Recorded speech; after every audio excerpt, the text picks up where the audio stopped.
and welcome. And colleagues from the Road Accident Fund, good morning and welcome as well. And thank you very much for being here. And our other colleagues from the AG, journalists, members of the public, good morning and thank you very much for being here today.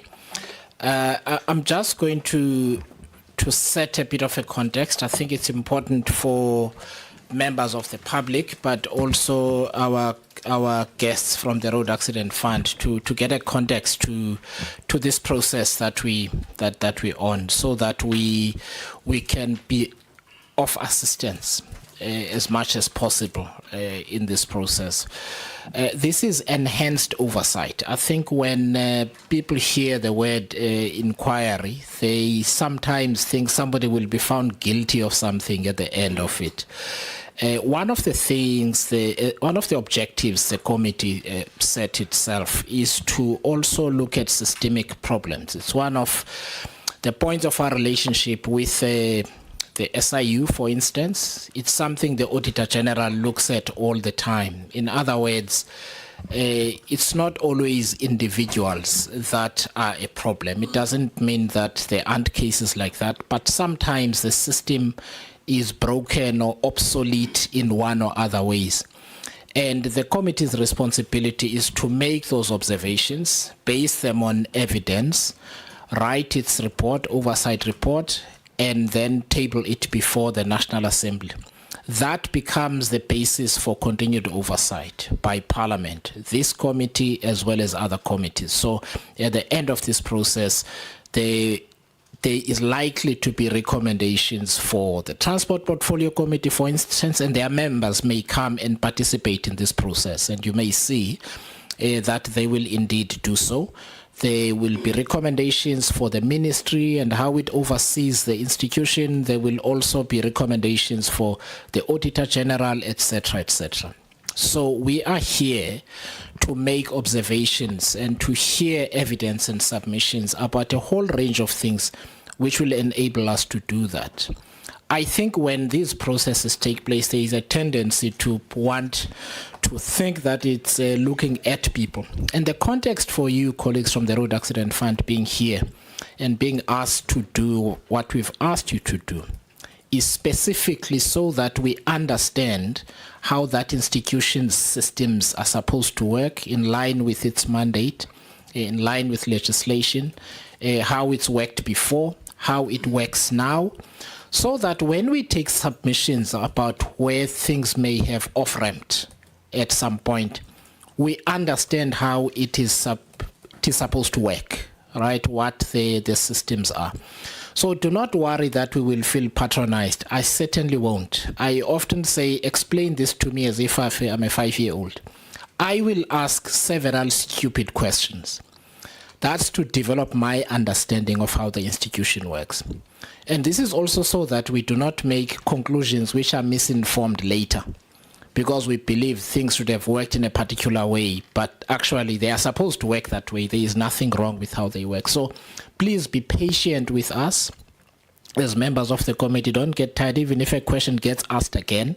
It's so that we can develop our own understanding. And I also want to make an appeal to the members that making observations about the system really is important, because at the end of this process, we need to take lessons here and see how they can be applicable to other organs of state which are similar to the Road Accident Fund or thereabouts. That will sharpen our oversight. And so it's not just the conduct of individuals, it's also this ecosystem as a whole, whether it was working or not. We will, during the course of this week, hear from the ministry. I think that is happening later today. We'll hear from the Auditor General, for instance, in terms of previous audit outcomes and their observations thereon. We will hear from the Special Investigating Unit. All of that is to set a context for us to understand the lay of the land, so that when we then hear from witnesses later on, we understand the terrain in which things have been happening, and we can then make sharp observations about what is supposed to happen and what isn't. So having said that, I would like to hand over to the team from the Road Accident Fund to introduce yourselves, and thank you very much for sharing the presentation with the committee. The members all have a copy, and please be as simple as possible. Watch out for acronyms, because every organization has got its internal terminology. And I have noticed on Google, if I say Road Accident Fund, it also shows the Royal Air Force.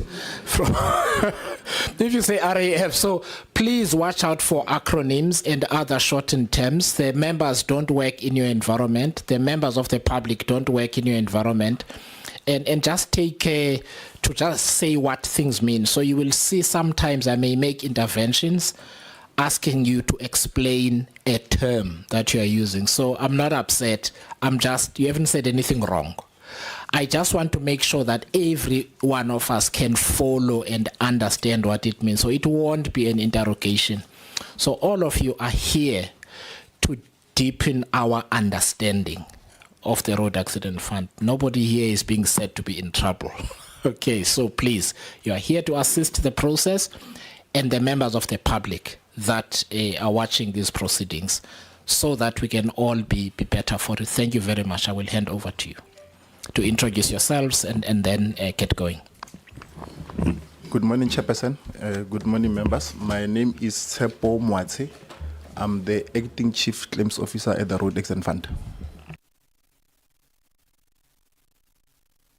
Sorry, just, yeah.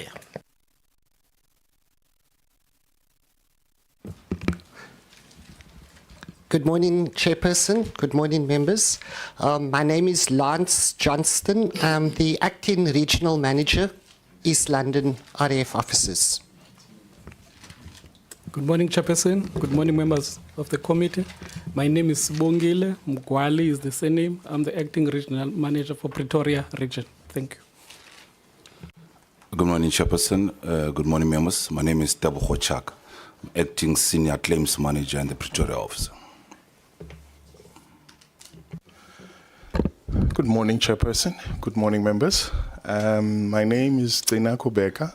I'm the Program Manager for Project Bukamuso. Good morning, Chairperson and the members. Rodney Mkabela is my name. I'm the Acting Strategy and Transformation Officer of the Road Accident Fund. Thank you. Thank you very much. Over to you. You've got a presentation to make to us.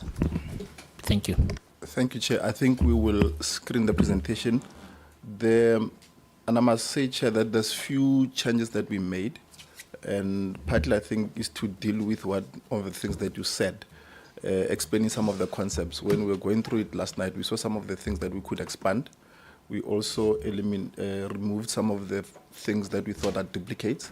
But if members have questions in some of the slides that they're seeing in front of them, they can always ask questions. Sorry, can I ask, if possible, if any of you are sort of connected to the Wi-Fi, if you can just send this version to the Secretariat so that it can be distributed to the members. Because as the members go through their notes later on in preparation for future, they just need to have the most accurate. But your colleagues can do that while you talk. Thanks, Chair. I think when we received the brief, members, there were a number of questions that were asked in terms of the presentation today, and we would then go through those questions and take the committee through the answers that we have provided. One of the questions was to explain the claims process in terms of the Road Accident Fund 1996 and how the claims were flowing from 2020 to date, or how claims are flowing from 2020 to date. And I think from 2020, thereafter, there was an introduction of the new RAF1 form. So we'll delve into that aspect of the presentation.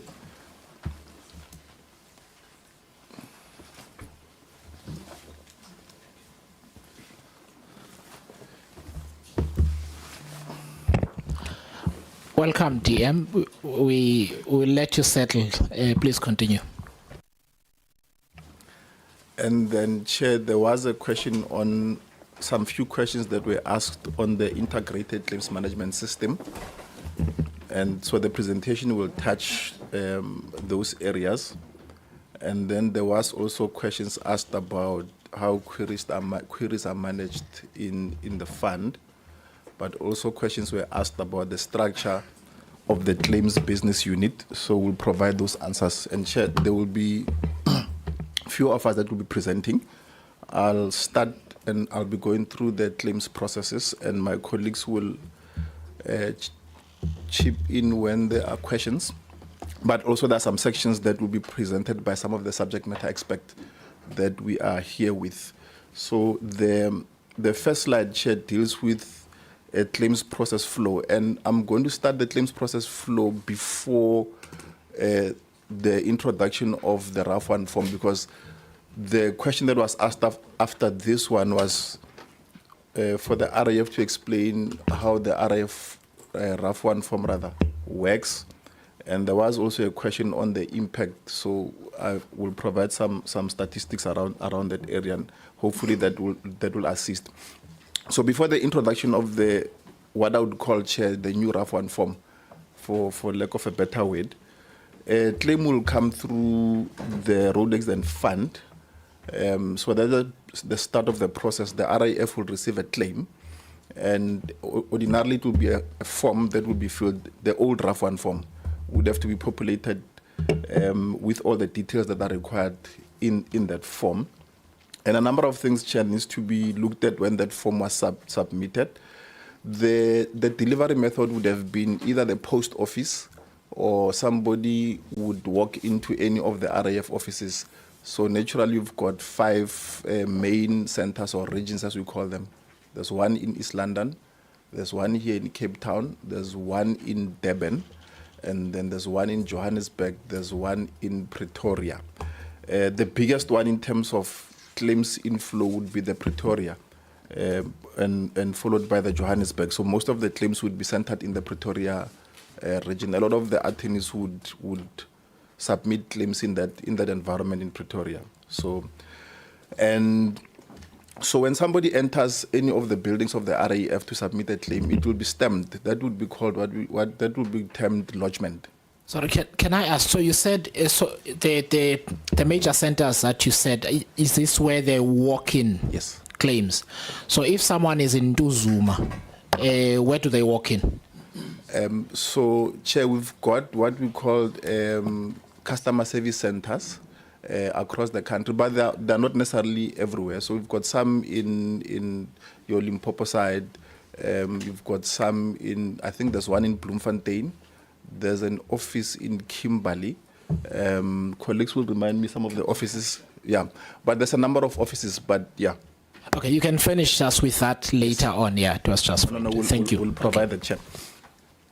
And what should be noted, Chair, in terms of the submission of claims is that also when people walk in or attorneys walk in to submit a claim, it has to be done within a particular number of years from the date of accident. Because if you then don't bring that claim in the RAF during a particular period of time, that claim might prescribe. So somebody might walk in, or a lawyer might walk in to submit a claim, and only to find that the claim has prescribed. Then we've indicated the various categories that cover the prescription period of a claim. If you were in a hit and run, sorry, prescription being? Meaning that your claim is not valid anymore. You should have submitted during a particular period of time, and then you came late. Okay, all right. Yes. So if it was a hit and run, you've got 2 years to bring the claim. If you come in the 3rd year, that claim would have prescribed in terms of the RAF Act. And where the driver, or what we call the insured driver, is identified, then you've got 3 years to bring the claim. But there's categories where, Chair, we've got minors, we've got people that are probably in mental institutions, or they've been diagnosed by psychiatrists not to be well. Their claims would not necessarily prescribe sooner than the ones of people that are not having those kind of challenges. So there are those issues. But also, Chair, all in all, once you have submitted a claim within, let's assume the 3-year period, because most of the claims fall in that category, where the driver is identified, the person can lodge a claim, they are okay, they are not minors. Then the claim comes through to the RAF. If it's a represented claim, so when there's an attorney, summons needs to be issued within a certain period of time, so that the claim then can, if you don't issue summons in a period of 5 years, then it will prescribe even if it's lodged. So if an attorney walks into the RAF and they lodge a claim on time, so it's not a prescribed claim, and it's accepted within the fund, and then they do not issue summons within a particular period of time, that claim again will prescribe even if it's sitting within the RAF. So there's that aspect. So when claims are submitted, you do have those challenges where people would bring their claims after prescription. So those challenges are existing, Chair. And I'm sorry. So this is the most important part of this process. So forgive me. So you're saying that if, let's say, an attorney representing whoever submits a claim, and the claim is properly submitted, but it's not yet finalized, so you say it still prescribes? yes. Okay. So they would Can you have- just explain that? Yeah. So in other words, so the claim is in process and then it prescribes. The reason I'm asking, and I suspect it happens to the members as well, I get lots of letters and things on Twitter, people saying, I submitted my claim on such and it's like long time ago. Yeah, and I haven't heard anything, or that's why I think it's important to explain why it prescribes, notwithstanding the fact that it was submitted on time. Chair, I want Lance to deal with that. I want us to go into the Act so that members can have, the details of why this kind of things happen, because it's prescribed in the Act that a claim, if it does not follow particular steps, it would prescribe. No, I mean, just explain it in layman's terms. This is that kind of process. So just say what the law says in simple English, so that we understand. Because one of the things the committee members might then, because one of the things we're looking at is the escalation in legal costs, right? It may be that what happens thereafter, somebody says, well, I submitted everything on time. You're telling me it's prescribed. I'm going to court. And you guys have to defend it, you understand? So that is why this is of interest to us. If it's properly lodged, but the period of prescription arrives while it's with you. Okay, Honorable Atkinson. Thanks very much, Chair. And just in line with this issue of prescription, I believe the RAF Act requires 3 things from a claimant. If the claimant provides those three items validly, and the claim goes forward, but doesn't necessarily meet the requirements of your board minute, okay? So I think you put a whole lot of other issues in place. Can it actually be legally seen as prescribed if it actually has met the requirements of the Act, but not your board notice?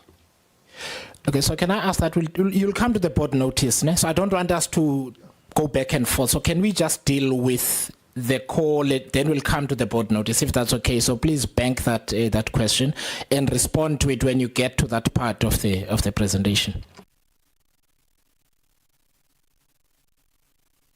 Thank you, Chair. So what would happen is that within the 3-year period for identified claims, a valid claim needs to be lodged at the Road Accident Fund. We've got certain time periods in which to object to the validity of a claim. If a claim is not actually settled within a certain period, an attorney has a right to issue summons against the RAF. If the RAF is not in a position to process that claim without receiving all the documentation over a period of time, after a period of 5 years, unless the attorney issues summons, that matter would have prescribed. And that is why summons is issued against the RAF. I will come later to the question of the Honourable Member Atkinson. Okay, no, that's fine. And please be, like I said, please be patient with the members. You can see a lot of hands are going up, and that's because this is the most important for us in terms of our understanding. I'll just ask DM, I saw your hand, Oh, thank and you. welcome. Thank you very much, Chairperson, Honourable Chair, Honourable Members and colleagues. Chair, I was advised that we're starting at 9:30, and hence my arrival at 9:30. It's no disrespect to the committee. Chair, can I, maybe at the outset just to indicate that our presence here is to give assurance and commitment to the committee of our fullest cooperation to the committee's inquiry. And we look forward to working with the committee in traversing this journey. And we will endeavor as the ministry to make sure that the department and the entity are fully compliant with your expectations.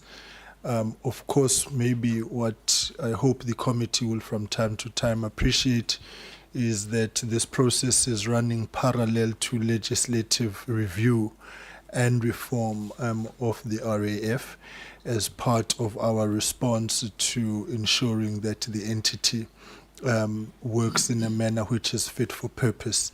We are at the tail end, if not having finalized the RAPS bill, to ensure that it now goes to Cabinet for onward transmission to Parliament to, amongst others, deal with the substantive issues which are of concern to the entity. Secondly, Chair, is to indicate that, as you know, we've got an interim board in place. Parallel to that, we have advertised for a substantive board, and that process is fully underway. And it is my expectation that should an leadership transition take place during this time, the committee will also be patient with us as we try to regularize the governance protocols within the RAF itself. We have also advertised for the executive positions, including but not limited to the CEO position, which closed on the 28th of September. So the filling of vacancies at this time is also a priority and in process. I don't anticipate that probably those positions will be filled in the midst of this inquiry, but in the event that a leadership change takes place, it is also our plea that the committee will bear with us in that endeavor.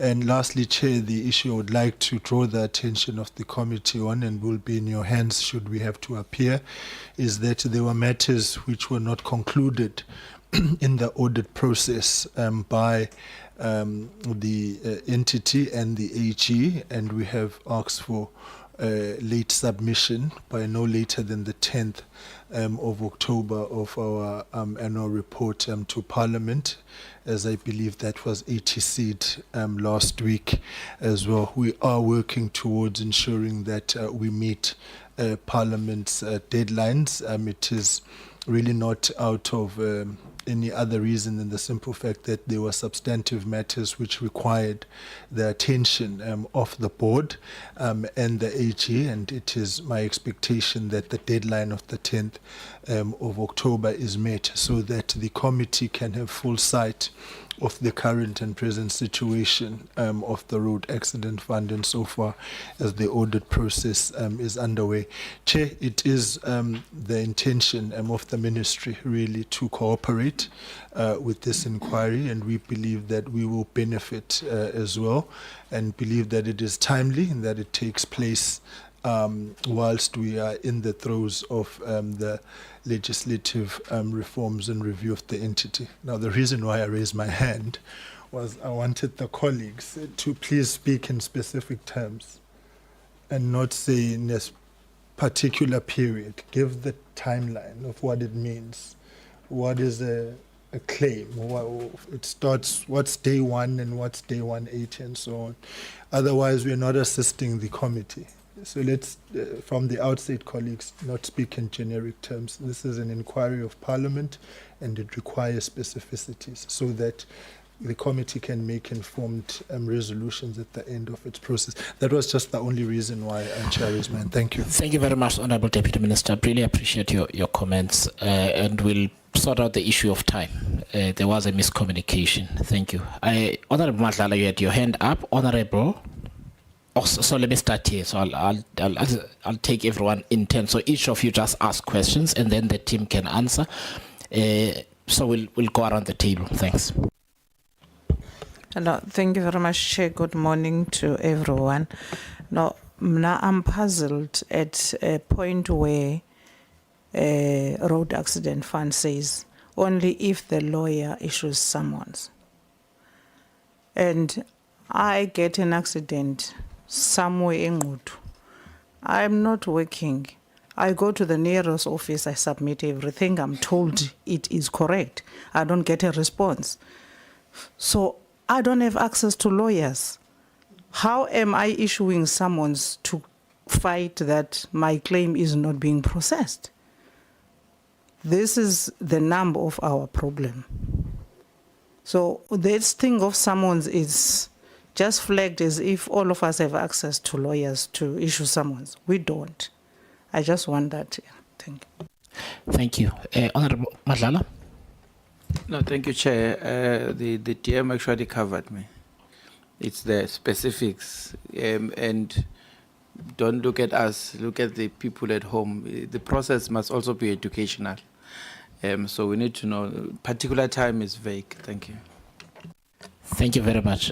Honorable Ntenja, I don't know if did I see your hand or am I Dakyol? I think Unkumbula, Chair.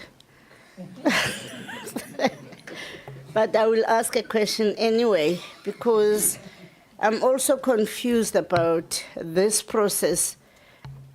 For starters, if there is a time frame and all that, what happens to areas where there are no RAF centers where people can submit? What happens in that situation? But what puzzles me mostly is the fact that after you have submitted everything, the case still gets prescribed, which means if RAF's officials or whoever is dealing with it takes their time processing it, you are at a risk of being chucked in the dustbin despite your injuries. So I'd like to understand that part. Thank you. Thank you. Honorable Pila. Thank you, Honorable Ntenja. Thank you, Chairperson. And good morning to DM and the team. And I want also to appreciate the commitment by the DM for the filling of vacancies, because as the team was introducing themselves, I had only one manager who is not acting, but the other team members are acting. I understand the claim process flow, but I just want to check, as you have indicated, Chair, that the complaints that are coming outside from the communities is that the REF is taking time to process their claims. So I just want to check, how long does it take for the REF to register the received claim, to verify and validate the forms that have been submitted to them? That is my question. Thank you. Thank you. May I please hand over to you, Tim, to answer? And you can take the questions in turn.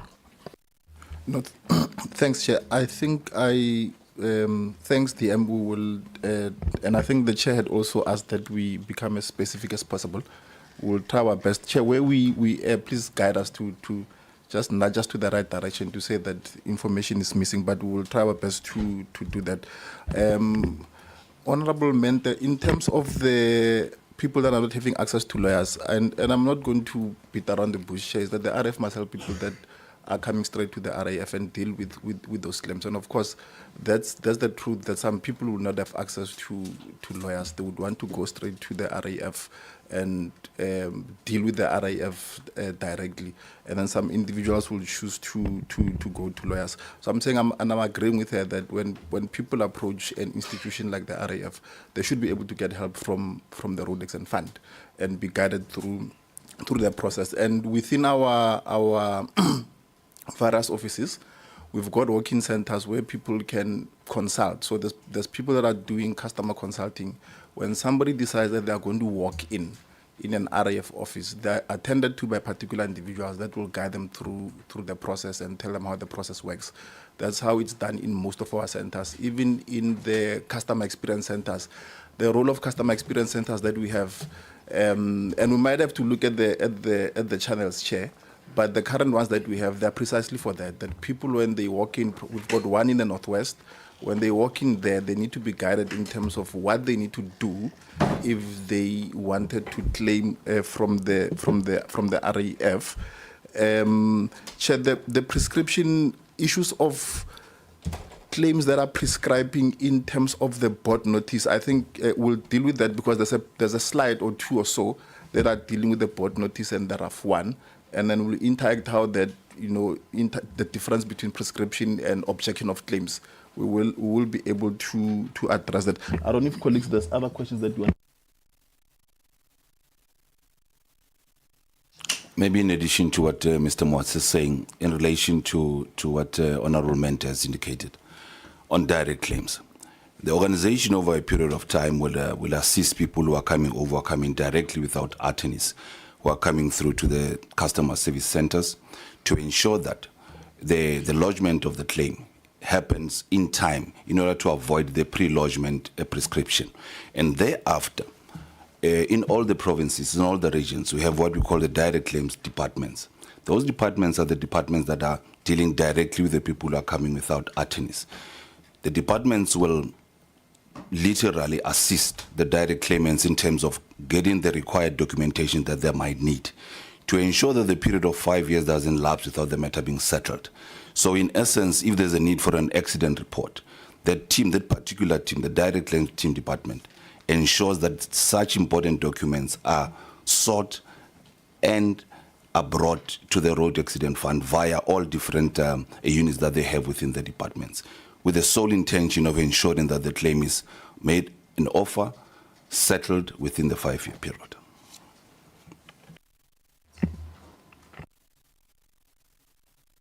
No, please. So here's my suggestion, so I'm going to rely on you, Chief Claims Officer, that the best way, so become the choreographer here.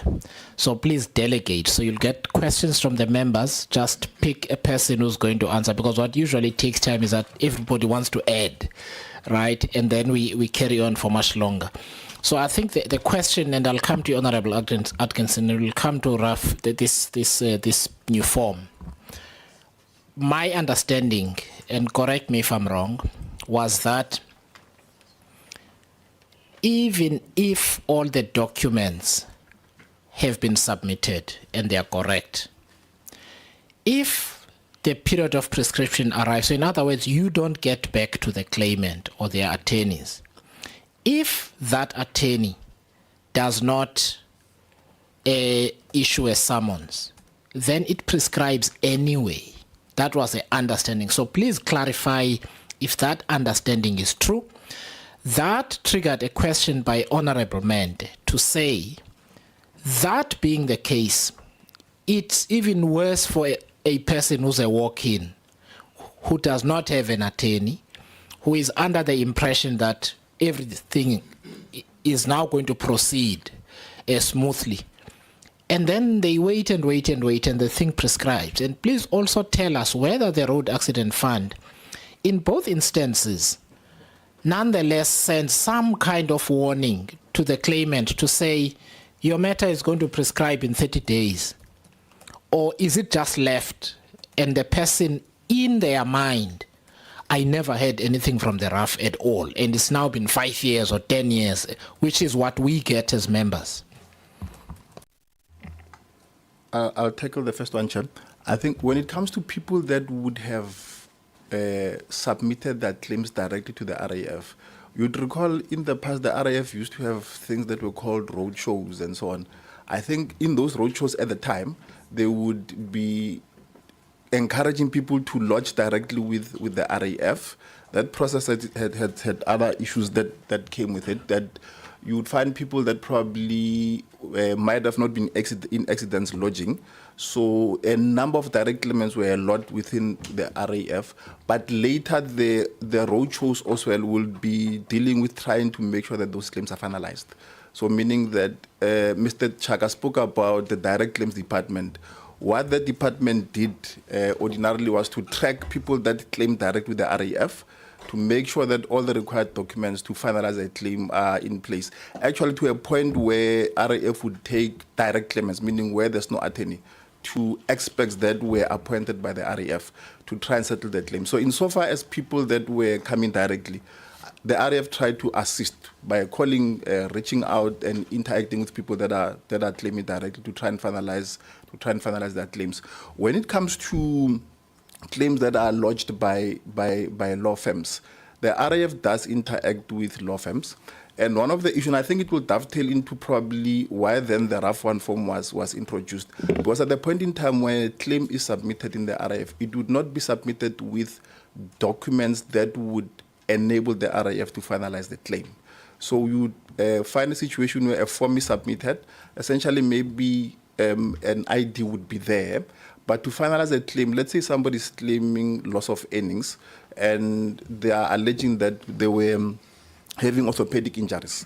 So you need particular medical reports for that quantum to be determined, meaning you need an orthopedic surgeon's report. If this person has a head injury, then you might need neuros and psychiatrists, so that the quantification must be done.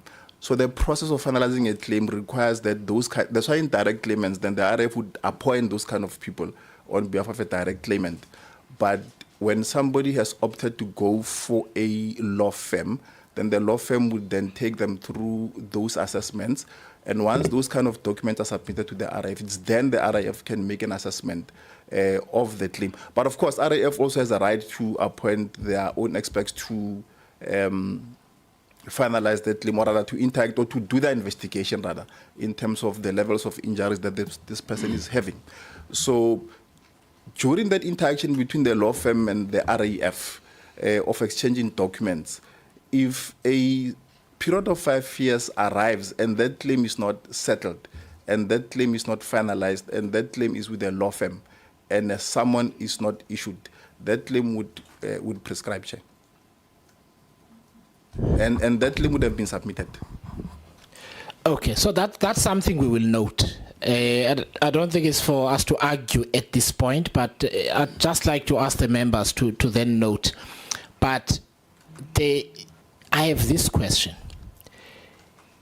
Is it possible that there are numerous people out there who are under the impression that their claim is still being looked at, and it is no longer being looked at all?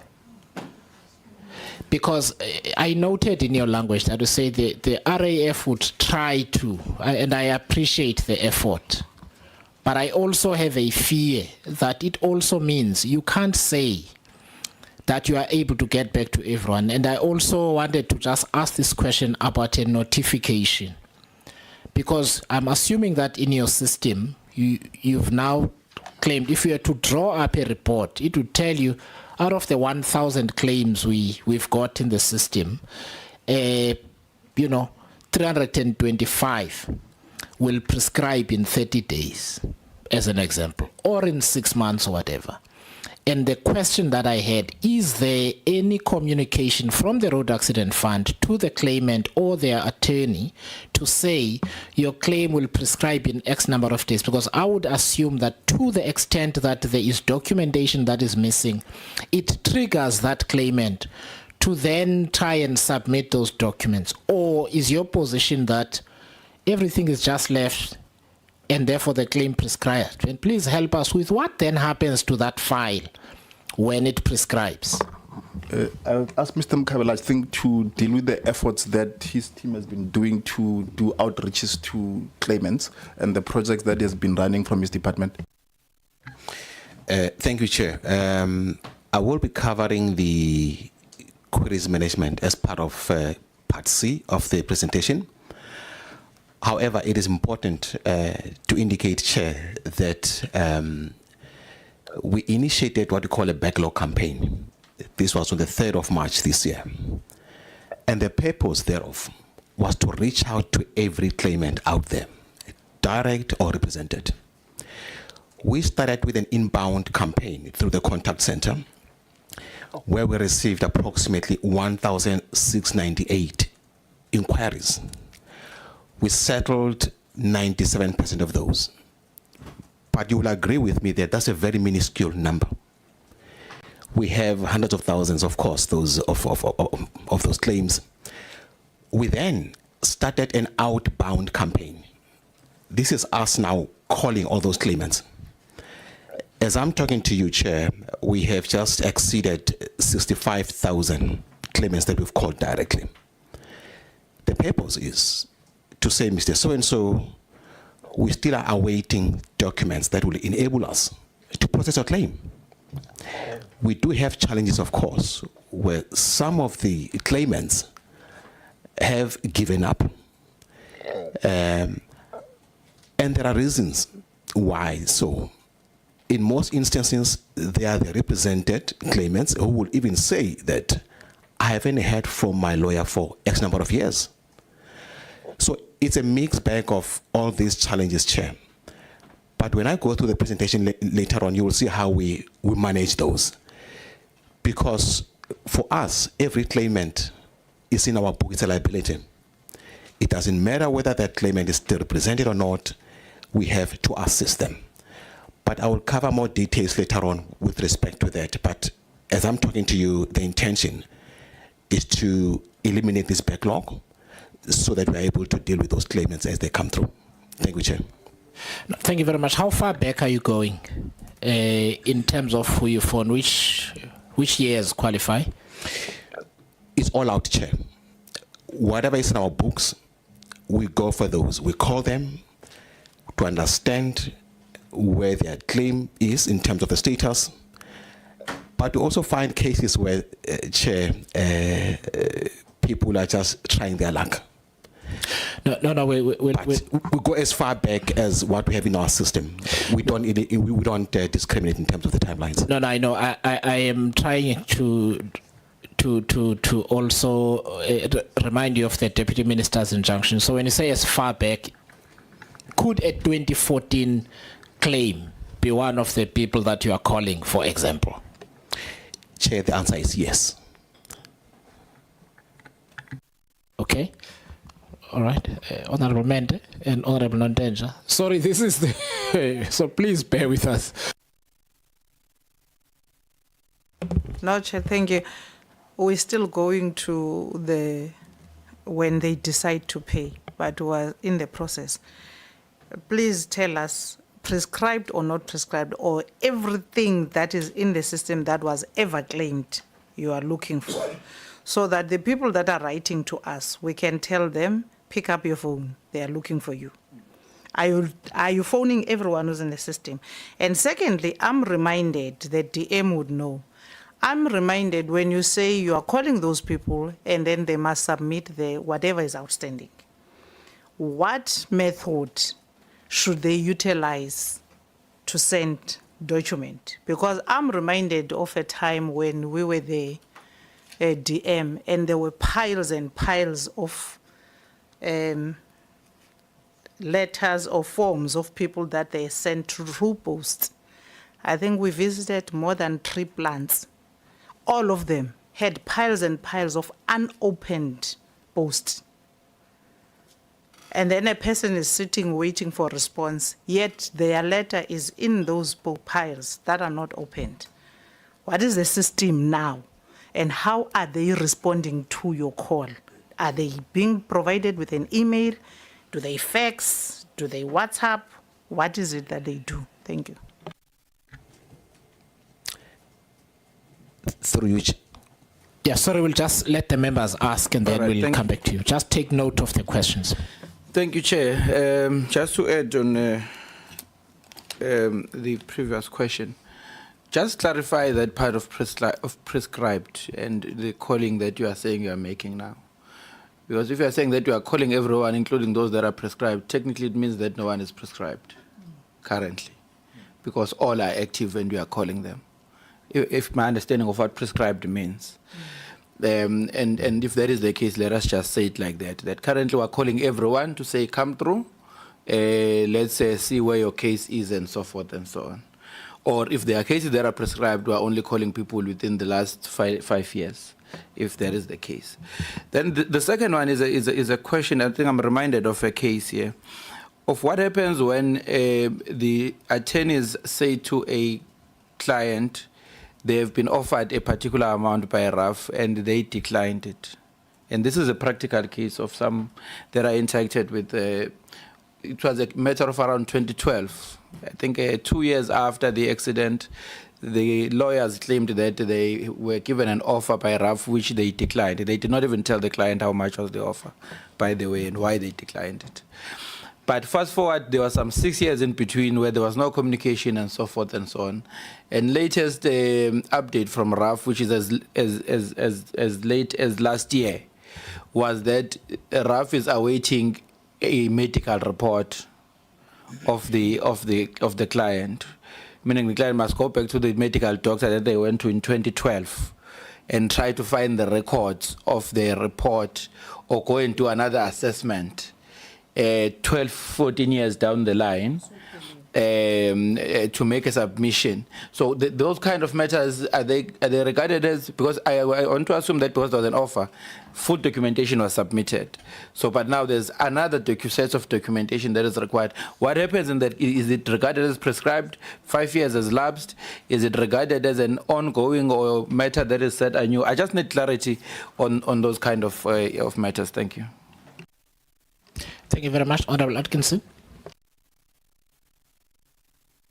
Thank you very much, Chair, and thanks to everyone from the Road Accident Fund. I'm interested in this issue about people being able to come in directly to you, because from what I've been hearing is that it is an extremely difficult process for an ordinary person to do. What I would like to know is what percentage of successful claimants are direct claimants versus those via lawyers. Okay, so in the last 3 years, of your payments made out to road accident victims, what percentage actually came in directly versus lawyers? And then the second point I wanted to make was, and this really does affect this whole idea of prescription, is the original idea in the Act was that to get a legal claim registered, you just needed to provide three particular items, okay? Then your claim was in claim, basically, it was kind of in process. And from there on, you could ask for all those other documents for an accident report, medical reports, various other things, okay? Now, the RAF4 has asked for all that stuff up front, which might be a near impossibility to do, because to ask for some of these medical reports and everything might not be possible to do within the time period that you require. So you're actually making it a much more difficult process for the public, in that RAF4 form, where it could have been made easier by sticking with the RAF1 form, which is actually the legal situation, because I believe your RAF4 form has been thrown out by the courts. And that the RAF1 form could be followed, and then people could provide the additional information as required during the time period. Then I think you'd have less of a problem with prescription if that was the case.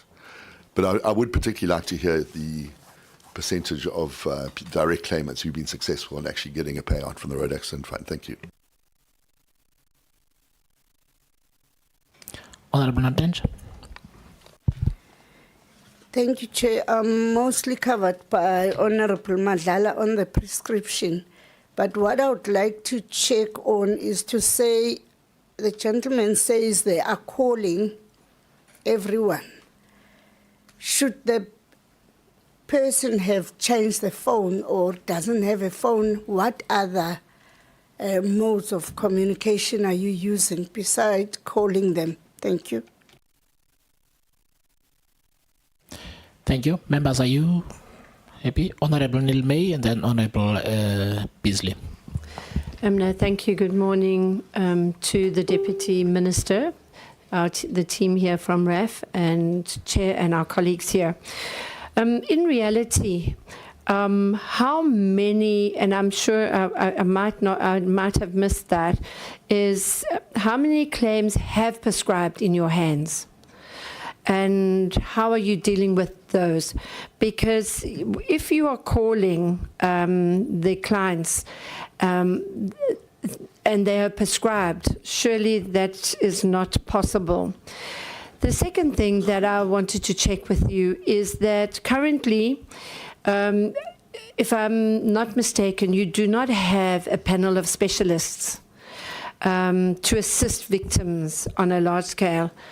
How are you managing with regards to that?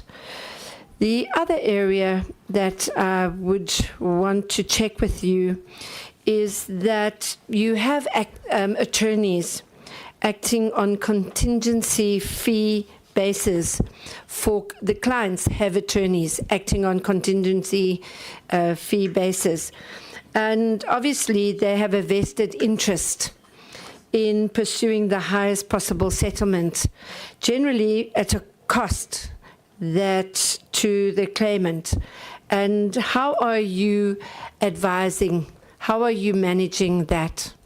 Thank you. That is possibly the role between attorneys.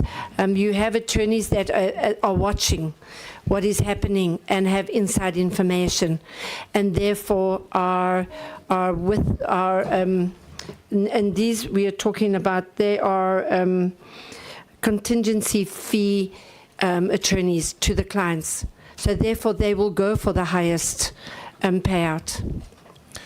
Honourable Beasley. Yeah, thank you, Chair. So my question is about prescription. Can a legitimate claim actually prescribe? So if somebody's put in all the documents, and when does the date of prescription actually start? Because we know about the incompetence. So if somebody's done all the work and they've submitted all the documents, but they haven't followed up in 5 years, does that claim actually prescribe? And when does the actual when does the actual date of prescription actually kick in from the 5 years? And I think Honourable May asked the question. I think it would be great to get an understanding of how many claims have actually prescribed per year.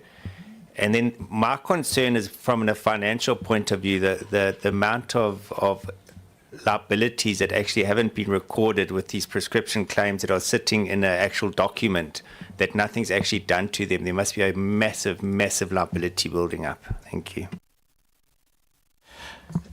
Thank you very much. Can I just ask that please note the question? At some point we'll talk about the litigation, right, and things. Okay, so note Honourable Neil May's question about the lawyers.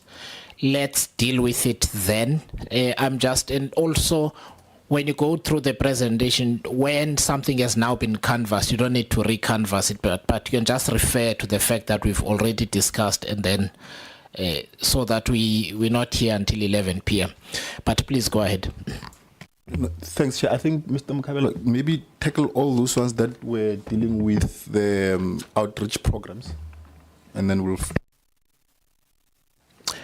Through you, Chair, thanks. I indicated that my presentation was going to cover the queries and complaints section, but I'll attempt right now to respond to the questions which have been raised, Chair. Chair, we established a contact center last year to make sure that we've got the sufficient cover from the RF side. We have 300 young people who are part of that contact center, and their role is to make sure that we reach out to the claimants. The question asked was, what method are we using as the RAF to contact those claimants, but also how do they furnish us with the required documents? We are digitally present, Chair, in the sense that through the contact center, claimants are able to call us. There's a contact center number. There's an email that we make use of. We are also present across all the social media platforms here. I'm talking about all your Twitter, Facebook, and all of that. As I'm talking to you, the adoption of the digital platform for us to interact with our claimants is improving at a much faster rate, to the extent that we're able to even resolve most of the issues through the contact center, where they don't have to be walking distances to submit the document that is required by the RAF. I hope I've responded to that question. I think the next one was with respect to the prescription, which I will leave it to my colleagues to respond to. But I'm happy to, as I've indicated, to go deep into how we manage queries, because there's a detailed process on how to do that. And we have clearly defined metrics to assess the efficiency thereof. Thank you, Chair. Thanks, Chair. I think I want to tackle Honorable Madlala's question on a claim where an offer was declined. So naturally, Honorable Madlala, it happens that when, so the agenda of the RF is to try to settle claims. Mainly that's what we need to do, to settle claims. And an offer will be made, and sometimes attorneys would then have a view that maybe that claim, or that the offer that is given is not adequate, and they would want to motivate for an increased amount. So they'll either provide case law, or they'll provide, amended medical reports that then deals with why a claim must be higher than what would have been offered by the RAF. So ordinarily in those spaces, when a lawyer has declined a claim, or rather an offer, they should have informed their client that the RAF has made an offer, and this offer was this much. We have not agreed to take the offer because of these reasons. We believe that you deserve more, and this is what we are going to do over the years to make sure that the RAF either revises their offer, or essentially want to take the RAF to court because they are sticking to their offer that they gave. So naturally, either new evidence will be provided, new documents will be provided. So there should be interaction between then the lawyer and the client, but also interaction between the lawyer and the RAF to say, here's my new evidence, this is why I want the offer to be revised. And sometimes we then have a situation where medical reports would then get outdated. So essentially then the lawyer will take back in that particular case, I'm assuming that could be the case, where the lawyer would have to take back this claimant to particular medical experts to try and update the medical reports, so that they can then indicate why they want an offer that is higher than what was offered by the RAF. At least when I listen to that case, my thinking is that the lawyer would have thought that there's more money that can be given to that claimant, probably given the injuries or what they believe is reasonable on their side, as opposed to what the RAF would have offered. But in that case, the attorney should have indicated to the lawyer that there was an offer by the RAF, and they're declining it, and the reasons why they are declining that offer. I'll ask Lance to tackle a few of this, and then Sibongile as well. Thank you, Chair. To come back to Honourable Atkinson, when it comes to the documentation, where he mentions 3 documents. Yes, in terms of Section 24 of the Act, the required documents to lodge the claim is the RAF1 form, which needs to be completed in its entirety. It needs to be stamped and signed by either the claimant or their legal representative.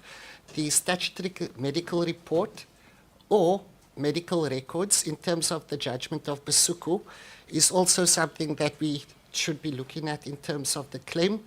And then there is a third requirement that the Section 19F affidavit needs to be provided, which states how, when, and where the accident had occurred. So in terms of the RAF Act, those are the standard documentation that is required. We will share more information in the presentation in respect of the new RAF1 form. Thank you. Thanks, Chair. I will take the question about how long does it take for RAF to register, verify, and validate the claims. In terms of the RAF Act, RAF have got 60 days to verify and validate claims. That 60 days. That 60 days is calculated differently depending on how you submitted the claim. If the claim is submitted via post, which means that it must be a registered mail, not just a normal mail, it should be a registered mail. It's used from the date that it was sent to the post office. Then if you have brought in through a walk-in to the RAF office, then that's the date that then you would have submitted the claim. So that's how then that 60 days is validated. That's how that 60 days gets to be calculated. Then RAF have got 60 days in terms of us to be able to verify and validate those claims. I think from RAF we have been, I think it's one of our APPs that has been on with us, I think, for quite some time, and it's an APP that we have been achieving it. I think we'll talk about it in terms of the board notice now, how it's changed in terms of now being done through pre-assessment. I think when the attorneys are bringing in the documentation, but it's done within 60 days, Chair. Okay, let me just ask a stupid question. So are you saying in the case of registered mail, when does the clock start ticking? Does it start ticking when the post office clerk hits the stamp on the letter? And then typically, what is the length of time it takes between that incident in Mkanduli and it getting to you in East London, I suppose? What is usually the length of time? It's the challenge I think we're having as RAF chair, especially on the post office. I think with the challenges I think that we are having, I think with our entity, the post office, in terms of delivering or getting those documentation. We are correct. It starts from the date, then the clerk at the post office stamps it. That's the date we utilize, not the date that we receive. So if we have received it after a month, or depending on how long do we get it, then that 60 days is counting. It's not waiting for us to receive the documentation. That's the challenge we're having. Okay, so I'm going to ask a series of questions to try and kind of help us through the process. So we're now going to use a hypothetical claim, right? And that claim, so what you are saying is that when the registered letter or registered mail item, right? Let's say a letter, envelope, arrives at your offices after 15 days. It gives you 45 days to respond, to give feedback to the claimant, to say this or that and the other is missing, right? Okay. And I'm assuming that, so somebody just take me through. It doesn't have to be you. Somebody take the committee through the process. The claim arrives. Somebody looks at the envelope. Alternately, I suppose there is an email as well. It can be emailed by the claimant. Does that happen? No. So there's a walk-in, there's registered mail. Is there any other method by which someone can lodge? No, Chair. In terms of the RAF Act, it's those two that has been it's prescribed in terms of the Act. It's registered mail, or it can be brought in physical. Okay, so in other words, so I can ask a courier to deliver it, or in the case of attorneys will get somebody, and then somebody signs for the claim to acknowledge receipt. Is that how it happens, or does it get dropped in a box? Chair, and I think questions are important, and so we must stick to remember the first slides we're dealing with before the RAF. Oh, okay. So I am now jumping the. Okay, maybe just continue up to a point where the process is complete, and then we'll ask questions at that point. Is that okay? All right. No, thanks, Chair. So I think I had dealt with the receiving of the claim. I think that's where we got stuck. So I'll move to when a claim has been received and has been stamped. So it will be those two channels before the RAF1 Act. the RAF1 form that was introduced. Then these claims would have been received from the post office, or somebody would have walked into an RAF office to deliver these things, and naturally then at the point in time they will just stamp that form, and then that claim is lodged, and that claim then goes through what we call the registration process. So the claim is then registered in the system, and that's when you identify what we call a link number. So it's basically your primary key that we identify claims with. It's called a link number. When people are having that link number, it's quite easier to then for them to query, including lawyers or direct claimants. If they have a question, if they've got, but their IDs also can be used to identify their claims. But naturally, we give what we call a link number.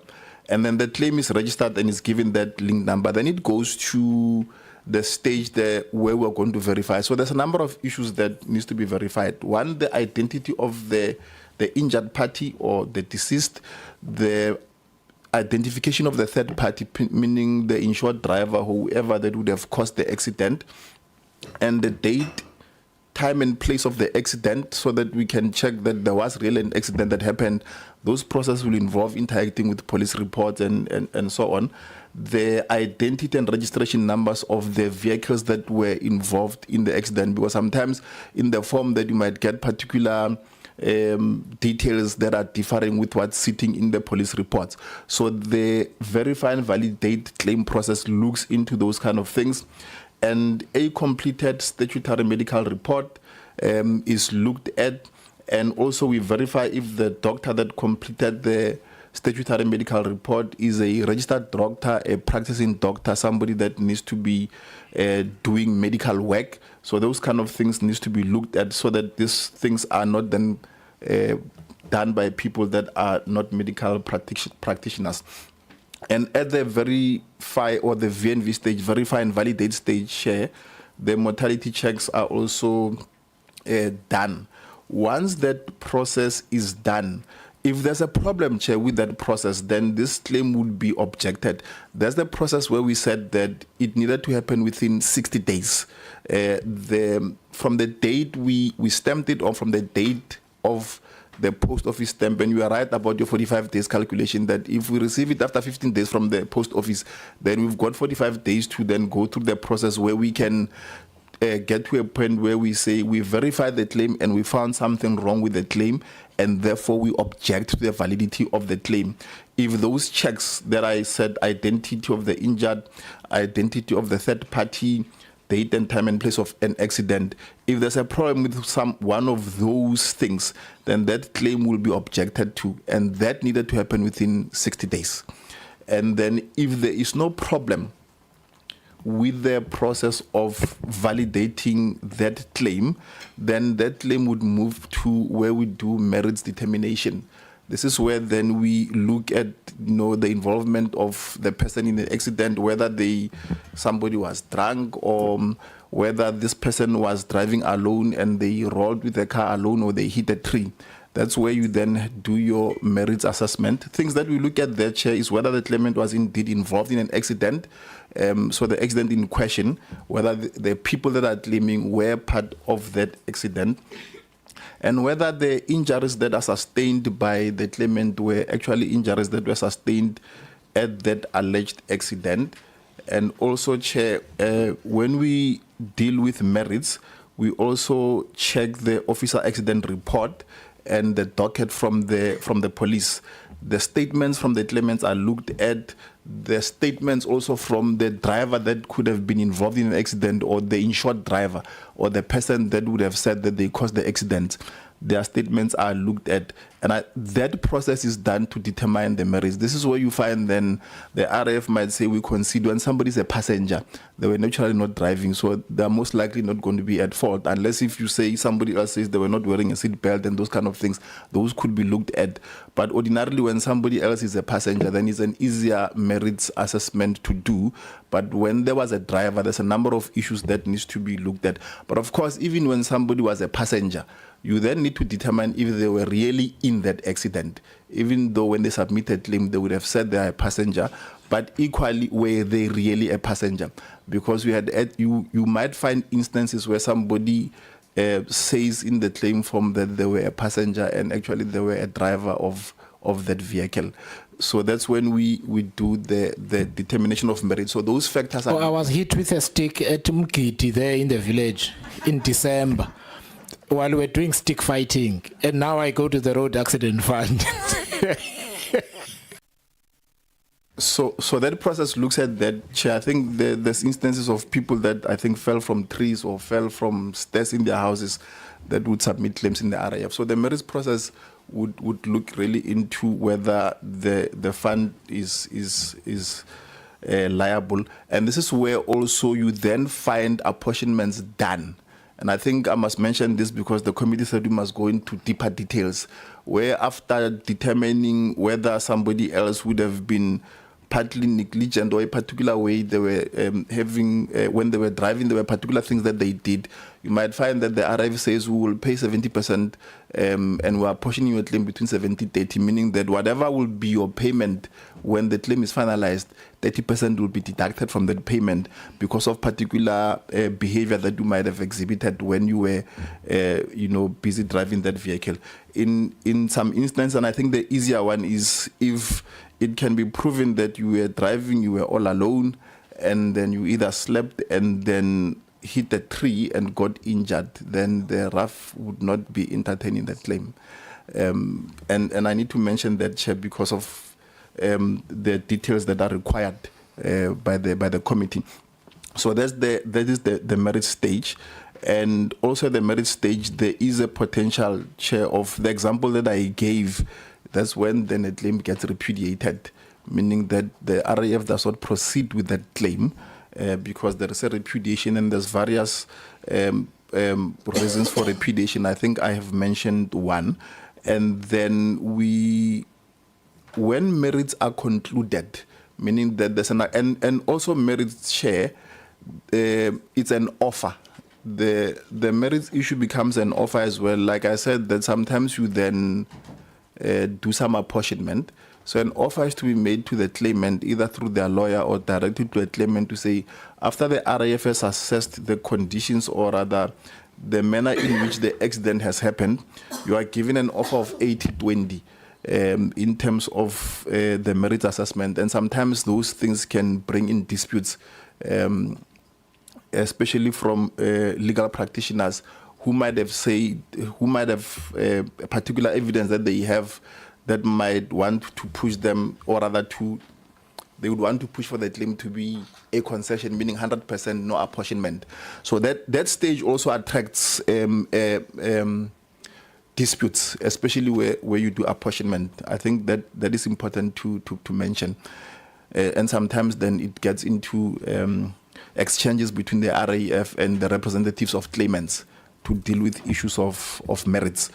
And then when the merits are concluded and there is an agreement between the RAF and the claimants around the merits, the claim would then move to the determination of quantum. This is where an example that was given by Honorable Madlala on an offer that was made to somebody else. And again, when an offer of a particular amount is made to a claimant or to a legal representative, they have a right to say that they want to contest that offer because probably it's not what they were looking for, but of course they would have to prove why that claim has to become more than what they are looking for. So this is where ordinarily legal practitioners will either present case law or arguments around why the offer that was given by RAF is not adequate for their claimant. So there's a stage where quantum is determined. So, and Chamas mentioned that at the determination of quantum, this is where your medical reports become important, or particular documents. And I must pause and then maybe get into details because there's various claims that come through to the RAF. Let me deal with the first portion, which is problematic, is what we call the death benefits. When somebody else has died in an accident, there's particular documents that RAF would want. And when we deal with the requirements of the RAF 1 chair, I'll take the committee in each document. I don't want to go to that slide, but I just want to say that for purpose of details, I have a slide that details that when somebody else dies in an accident, then the RAF has to pay and determine quantum. What are the documents that must be sitting with the fund for the fund to make a determination of an amount that can be given to the family or the claimant of the person that passed on? And then also you've got funeral benefits where a family or a claimant would claim on behalf of somebody that passed on what we call the funeral claim. There's particular documents that would ask that must be given to the RAF so that we can come to a particular determination to say this is the amount. The then you've got what we call the injury benefits. This is where somebody did not pass on in an accident.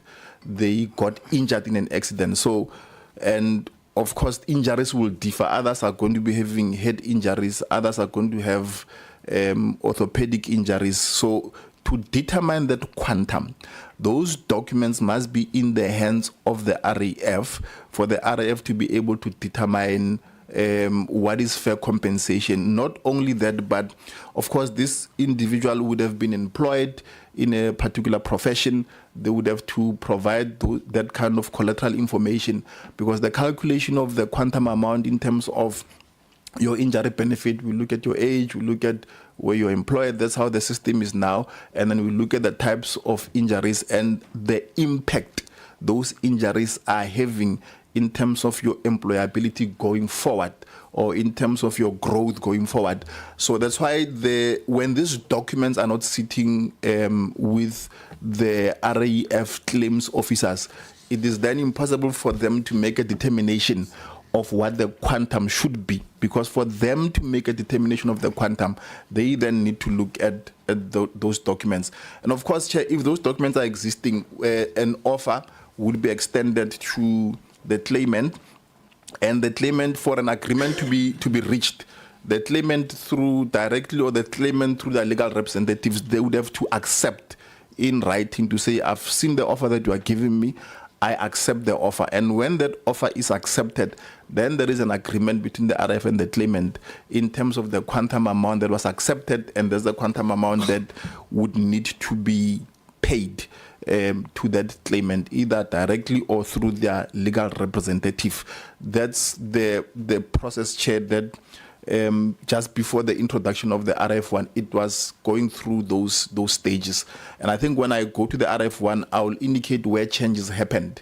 And Chair will indicate if I need to elaborate on a particular point. Yes, yeah, I'll ask you some stupid questions, but I see the DM's hand is up. Sure. Thank you, Chair. I wanted to beg your indulgence with the committee members if we could go to the Ref1 form and then circle it backwards, because I think it helps to explain the scope of requirements at each point. So, because, I mean, just at the start of it, it answers the critical question of unrepresented or represented, and it begins classifying the process flow.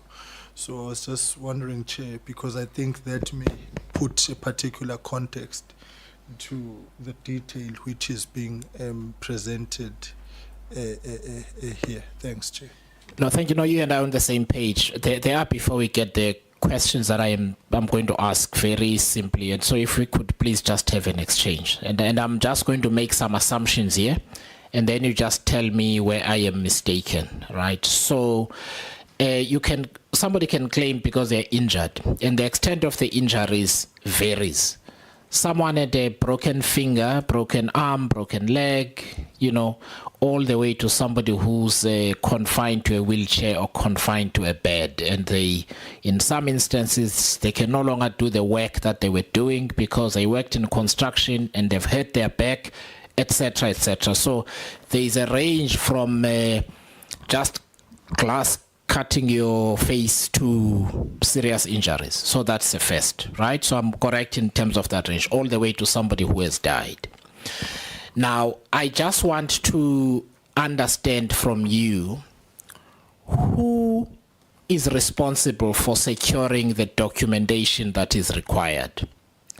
In other words, I'm assuming, and this is where you need to correct and fill the gaps, the police report, I suppose, would need to form part of it. Somebody needs to prove that they were in the accident on the day, etc. We don't need to go through the whole list. Who is responsible for compiling all of that information? And I'm assuming that it is required for compiling all of that information for the Road Accident Fund. And please then just list, you don't need to just list the things that are needed, right? In order to get to a point where you can at least make your first assessment. I am then going to use the case of somebody who was in an accident in somewhere in Bizana, in the Eastern Cape. The type of claims that you get when it comes to the amount of money that the claimant has, others will say imali yamatambo, and they just submit and they don't know these things, right? Because we've got a different level of understanding and education, right? How does a walk-in get assisted to make those kind of claims? Does the person who assists the walk-in say, where is your son, mama? No, my son is actually at home. They can't even get up and that kind of thing. So just take the committee through that process of screening in the interview with the claimant. Or is it a case of there is a clerk there, they look at whether the documents are there, and they say, okay, sharp, stamp, off you go. You also mentioned a link number. So just simplify it again. When you go to lay a case at the police station for whatever, theft, you will make the statement, you will not get the case number immediately, you will get sent an SMS, right? Just please help us understand. So now I've been there as I walk in, and I get I have submitted everything. When do I get the link number? How do I get the link number? I'm assuming the link number is your ref number. So when you call, you will use this number, right? And I'm assuming this is then explained in the initial interaction, right? Can I also ask, so if the person comes from where I come from, they really might not know how to quantify these things. I am assuming that you must then find a way of getting the patient to East London or to Mthatha, but typically for some specialist functions, they must go to East London. To get these assessments made, who activates that process? And when, therefore, is the submission deemed to be complete? And maybe you'll still refer to what is on this slide as well. So I've got all of these questions around how the process works, because there is an accounting problem, which is part of why we are here. There is an accounting problem, which has kind of showed itself up in matters that you were not involved in terms of the quantification of liabilities. Because that's very important. Those specifics are important, right? And also the point at which, therefore, one might feel, I actually need an attorney. This is too complicated for me. And we haven't gone to RAF 1 form. So in other words, all I know as a layperson, I can claim from the Road Accident Fund. Someone is going to say, but Sipho, you used to work in construction. You can't. You actually need to claim for loss of future earnings because you can't, right? Sipho doesn't actually know what the hell that means. So I just want us to go through it if you can, and please just say all of this in layman's terms so that we can understand. And then once you've done that, we'll go to break and then come back and deal with the RAF 1 form. Thanks, Chair. A walk-in, a direct claimant, as we call the claimants, will walk into the Pretoria region or Johannesburg region with bare documents that the person would have, because the person is a lay person. What will happen is that a unit that is set there to assist the direct claimants will take the documents. I'm talking about the old now, before we go to the yes. They'll take on the documents, provide the link number. No, so just remember, I said, please say the document. So to just say, this is what the person needs to get, and this is who's supposed to bring them, etc. Or do they get assisted once they've walked in? Because they might not know. So if you can just tell it like we are talking outside. Yes. So generally they will bring in their affidavit that says that they were involved in an accident and hospital records. So mainly, that's basically the documents that they will bring. Just to indicate that I was in an accident, here's my affidavit, and here are the hospital records. So the person will get a link number. The documents will be now taken to the direct claims. It will go through the VNV, the normal process. It will go through the VNV, and because it's a direct claim, What's a VNV? Sorry, sir. Verification and validation. I'm sorry about that. It will go through verification and validation because it's a direct claimant and the system, the way it was done, there would be a special channel in terms of how the direct claimants will go through, whether it's a validation and verification up to merits. And the importance of that was exactly to deal with those matters in that sense, knowing that these are matters from direct claimants that need to be dealt with in a way that will be assisting our people. So having seen that the documents that are outstanding, when it reaches, for example, in the merits departments where an assessment must be done in terms of accepting or denying liability, there are many documents, like, for example, an accident report that wouldn't be there. So at merits department, for them to be able to know whether this person was actually involved in an accident, because you might have the hospital records that indicates trauma, but the trauma that could have came through being assaulted, for an example. Now, the merits department will need an accident report that will verify that this person was actually involved in an accident as a passenger, for an example. So at merits department, they will get an assessor that will get the necessary documents that we need to verify that the person was involved in an accident, to satisfy themselves that RAF should accept liability in this particular matter because the person was involved in an accident. So having gone through that process, up to the merits department is satisfied that the direct claimant was involved in an accident. They concede merits, guy is a passenger, merits offer goes to the direct claimants that, yes, your merits are okay, you have a claim. Then the matter will proceed, like Mr. Mwase has indicated, from merits to now determining the quantum aspect. So just to be sure, so now the person has walked in, Yes. and so you are now, as Road Accident Fund, doing the verification. Okay. Yes. We are doing the verification. On top of that, over and above that, we are assisting where the necessary documents are outstanding. I've given an example of a very crucial document, the accident report.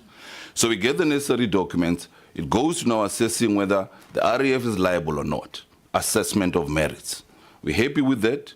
We concede that RAF is liable. The merits are out of the way. The matter moves now to direct claims department where they're going to deal with the quantification of the matter. You indicated very well that the person is a lay person. Wouldn't know how much to claim, for an example. Let me give you an example of an injury, an orthopedic injury, a fracture of the femur.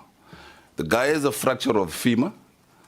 I have got please, so say someone has broken a femur is on the leg, or Yeah, it's on the- please, you know, I have tweeted to say that people must watch because they can be educated. So say someone has broken a leg or something, you know, yeah, please. Yes, the claimant has broken a leg, and the guy was working at the mines, for an example. So what we will do at direct claims department, together with the medical department, working together, because remember the guys who are working at direct claims would be attorneys, not necessarily medically trained, but they'll be assisted by the medical department, people who are medically trained. So the direct claims department will now, in conjunction with the medical department, looking at the type of injury the claimant has sustained, refer the claimant, schedule everything, refer after having made an appointment with what we call the RAF4 doctor. Now, this is the doctor that will determine the seriousness of the injury. The department will make an appointment for the claimant, inform the claimant that this is an appointment. Obviously, they will talk together in terms of dates and say available on this particular date to see Dr. So-and-so at such a place, at surgery. Then the department will also even accompany the claimant to go and see the doctor. The RAF doctor will make a report and say, this is a very serious injury. The importance of that, at that particular stage, the department now is in a position to look at making an offer for what we call general damages. Sorry, stupid question again. Yes. The doctor, at what level of specialization is that doctor? Is it a GP? Is it a physician? One.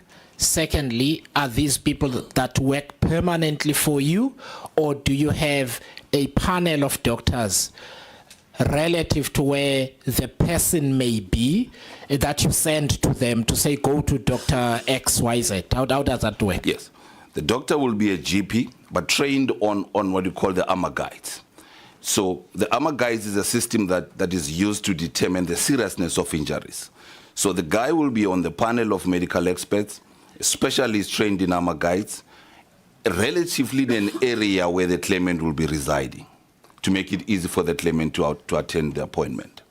So eventually we'll get the report from the RAF4 doctor that says this person has suffered serious injuries, this person qualifies for general damages. Now the importance of that is that at that particular stage, you're in a position to now make an offer independent of the rest of the heads of damages that you have. Because a claimant can have several heads of damages. For your general damages, your loss of earnings, your past loss of earnings. So, but at that particular time, because remember the guy is in pain, the guy might be in debt at that time because he's no longer going to work. Now you're in a position to make an offer for general damages because you have a medical doctor that says this person qualifies for this. Immediately, the team will make an offer for general damages. General damages that are based on case law. At the RF, we have what we call, what's the name of the place? Quantum book, yes. We have what we call a quantum book that will, based on case law, relative to the type of injuries that would have sustained. The latest case law. For an example, for that for that humerus injury or the femur injury, the leg. For the leg, the quantum book might say 350,000. So what we've implored and encouraged the team members for consistency and to ensure that for any particular injury you provide the same amount in terms of making an offer. The guys will look at the quantum book and say, for this leg injury, 500,000. So at that time, we make an offer for general damages. And again, together with the assistance from medical team, they look at the possibility of this guy needing medical assistance going forward. So at that particular time, you can make an offer for general damages and an offer for undertaking to cater for your future medical expenses. So interim, you get an offer for general damages, you have a certificate for future medical expenses. Whilst the team is investigating and looking at possibilities of your future loss of earnings. Yes, the guy was working at the mine, or the guy was a construction guy. Now, because of that injury, that will take forever. Or even if it heals, it will still give him problems going forward because the type of work he's doing, he'll be required to walk a distance, things like that. The team, together with medical department, they'll say it's an orthopedic surgeon, orthopedic injury. Now we need an expert in that field. Let's make an appointment for this guy to go and see an orthopedic surgeon who will be able to tell us about how long and in the future how this injury is going to affect the claimant.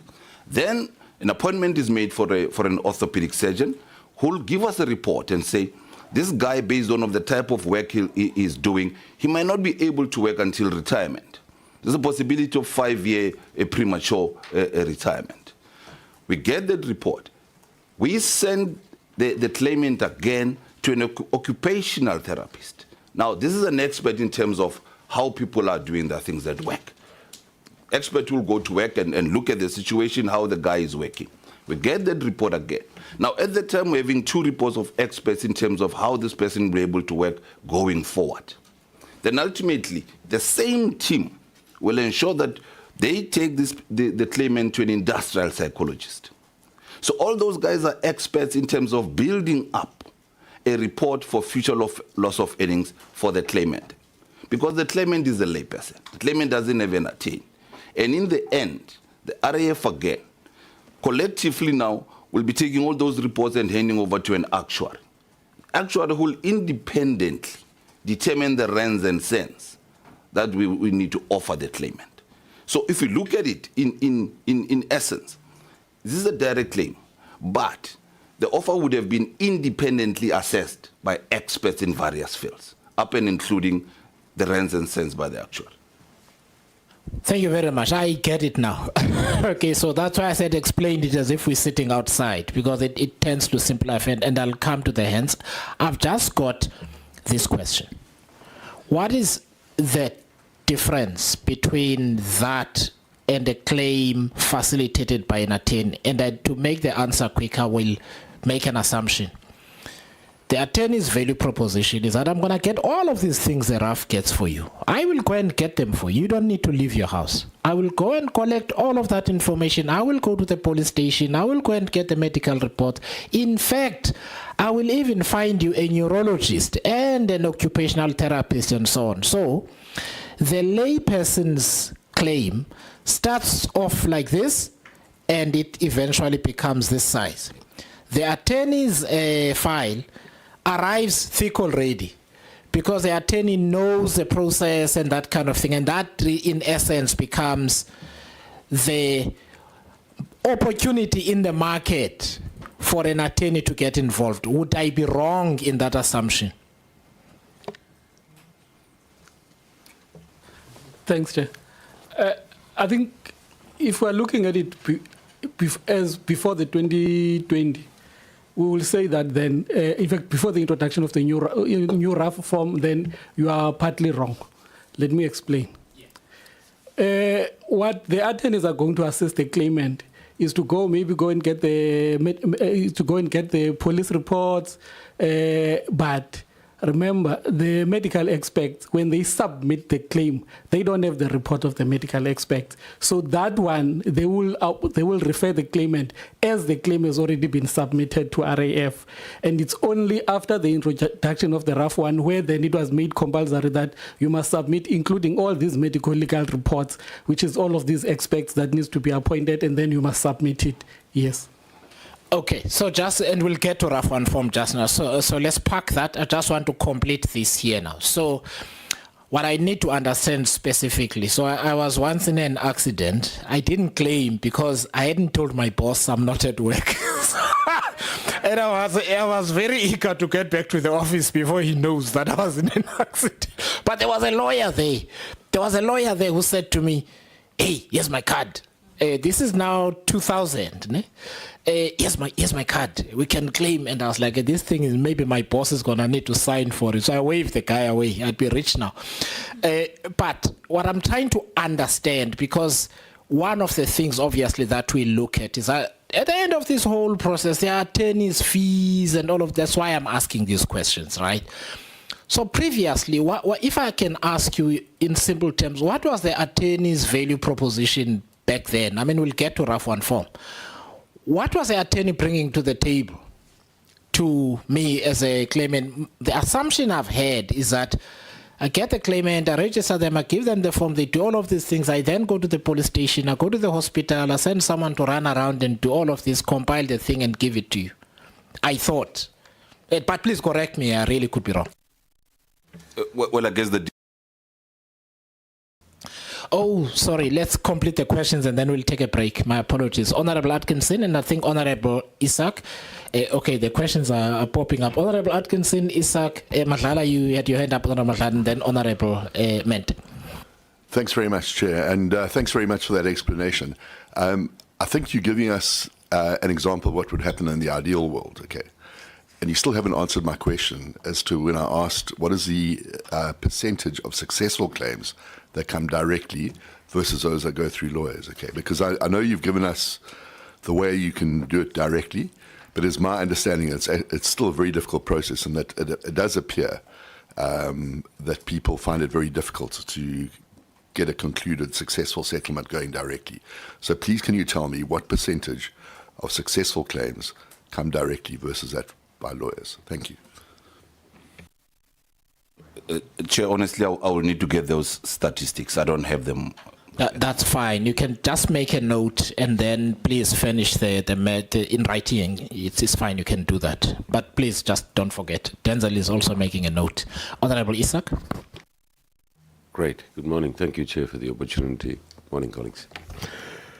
Chair, a lot has been said in the last 2 hours, and I'm trying to digest all of this. At the same time, I'm trying to educate myself. I would have expected the DM in his opening remarks when he arrived, with due respect to you, sir, is to explain to South Africans and us colleagues, how did we get here? I would have expected you to touch on, how did we get here? Simple. But that's fine, I think. We might understand, but the broader South Africans obviously have a different concept and opinion about how we got here. Let that matter be. Chairperson, you raised some very valid and touching points. But when I listen to the gentleman's explanation about how the system unfolds, Al, man, with due respect, sir, but it sounds like a fantastic system. It sounds like it's all working. It's hunky-dory here. Everything is hundreds. That's what I take away from your explanation. I walk in Magogo from the farm, walks in there. We talked of the link number. Chairperson raised it. But then you need my forms, you need my medical claim, this, that. Bring that shortly into. I don't get a link number. Or are you saying to us, without doubt, unquestionably, every claim, walk in, email, there's a link number for that? That's what I need to understand. Because obviously, based on the fact that when you one day do address or pay out my claim, you will never pay out that claim without that link number. Am I correct? I think we understand that. So, if I don't have that link number, Mama back there in Maplasing doesn't have that link number because she's worked via different channels. She doesn't know. And you don't blame her. It's no fault of most of our fellow citizens. 5 years, 6 years, 7 years pass. It ain't happening. So, you say it very clearly in your opening remarks, and I say this with due respect, sir, that every claim that's lodged there, walk-in, email, is immediately given a link number. Is that what you're saying? Because that's what I heard or understood you saying. So I need clarity on that, Chairperson. Then, of course, when it comes to the payment, it's a different issue in terms of percentage, settlements. The lawyer's chairperson alluded to that. The question is, go back 2 steps. This contact center you spoke of, is it so brilliant that it's operating so efficiently? Because if that is all the case thus far, then I say with due respect, through you, Chairperson, DM, we don't have any issues. The Road Accident Fund is performing beautifully. That's my understanding, or I think members of the public sitting out there and watching this on television. Based on what you are saying, we have a good story to tell. But the facts speak a different story. So I'll rest there for now, Chairperson, because I think we've got a long way to go here. Thank you so much. Honorable Matlala. Thank you, Honorable Isaac. Thank you, Chair. The first one will be a follow-up from the question I had asked, and I hope that the response this time around will not be academic. The prescribed issue, I just need confirmation that currently there is no claim that is prescribed because you are calling everybody, even beyond the 5 years. I just want it to be understood like that, and also maybe to then understand what then would have informed the waiver of the prescription. To suggest that now we're going to call everyone even beyond the 5 years. Who makes that kind of a decision that we can from time to time decide that we want to go back as far back as 19 whatever if we choose to, and under what circumstances can that decision be made? That's number one. Number two relates to the 60 days from the date of the claim, wherein if a person hands it over physically, if I understood correctly, the 60 days counts from the date that it is stamped and received. However, if it is posted, it will be from the date that it was stamped at the post office. Is that in terms of any act, or it's a standard operating procedure? Because I believe that needs to be corrected, because when you then receive it physically, I believe you also stamp it. Then what is the difference between the traveling times? Why are we not, the one that is posted also starting from the time that we receive it? Because ultimately we don't receive it when it is posted. And with the challenges at the post office, we have no control over how long it takes. But we, however, prejudice the candidates or the clients that actually take that methodology of posting it. Yet we receive all of them, and that can be a common, applicable standard that once we receive it, we then stamp it and we count from that date. Thank you. Thank you. Honorable Mende. Thank you, Chair.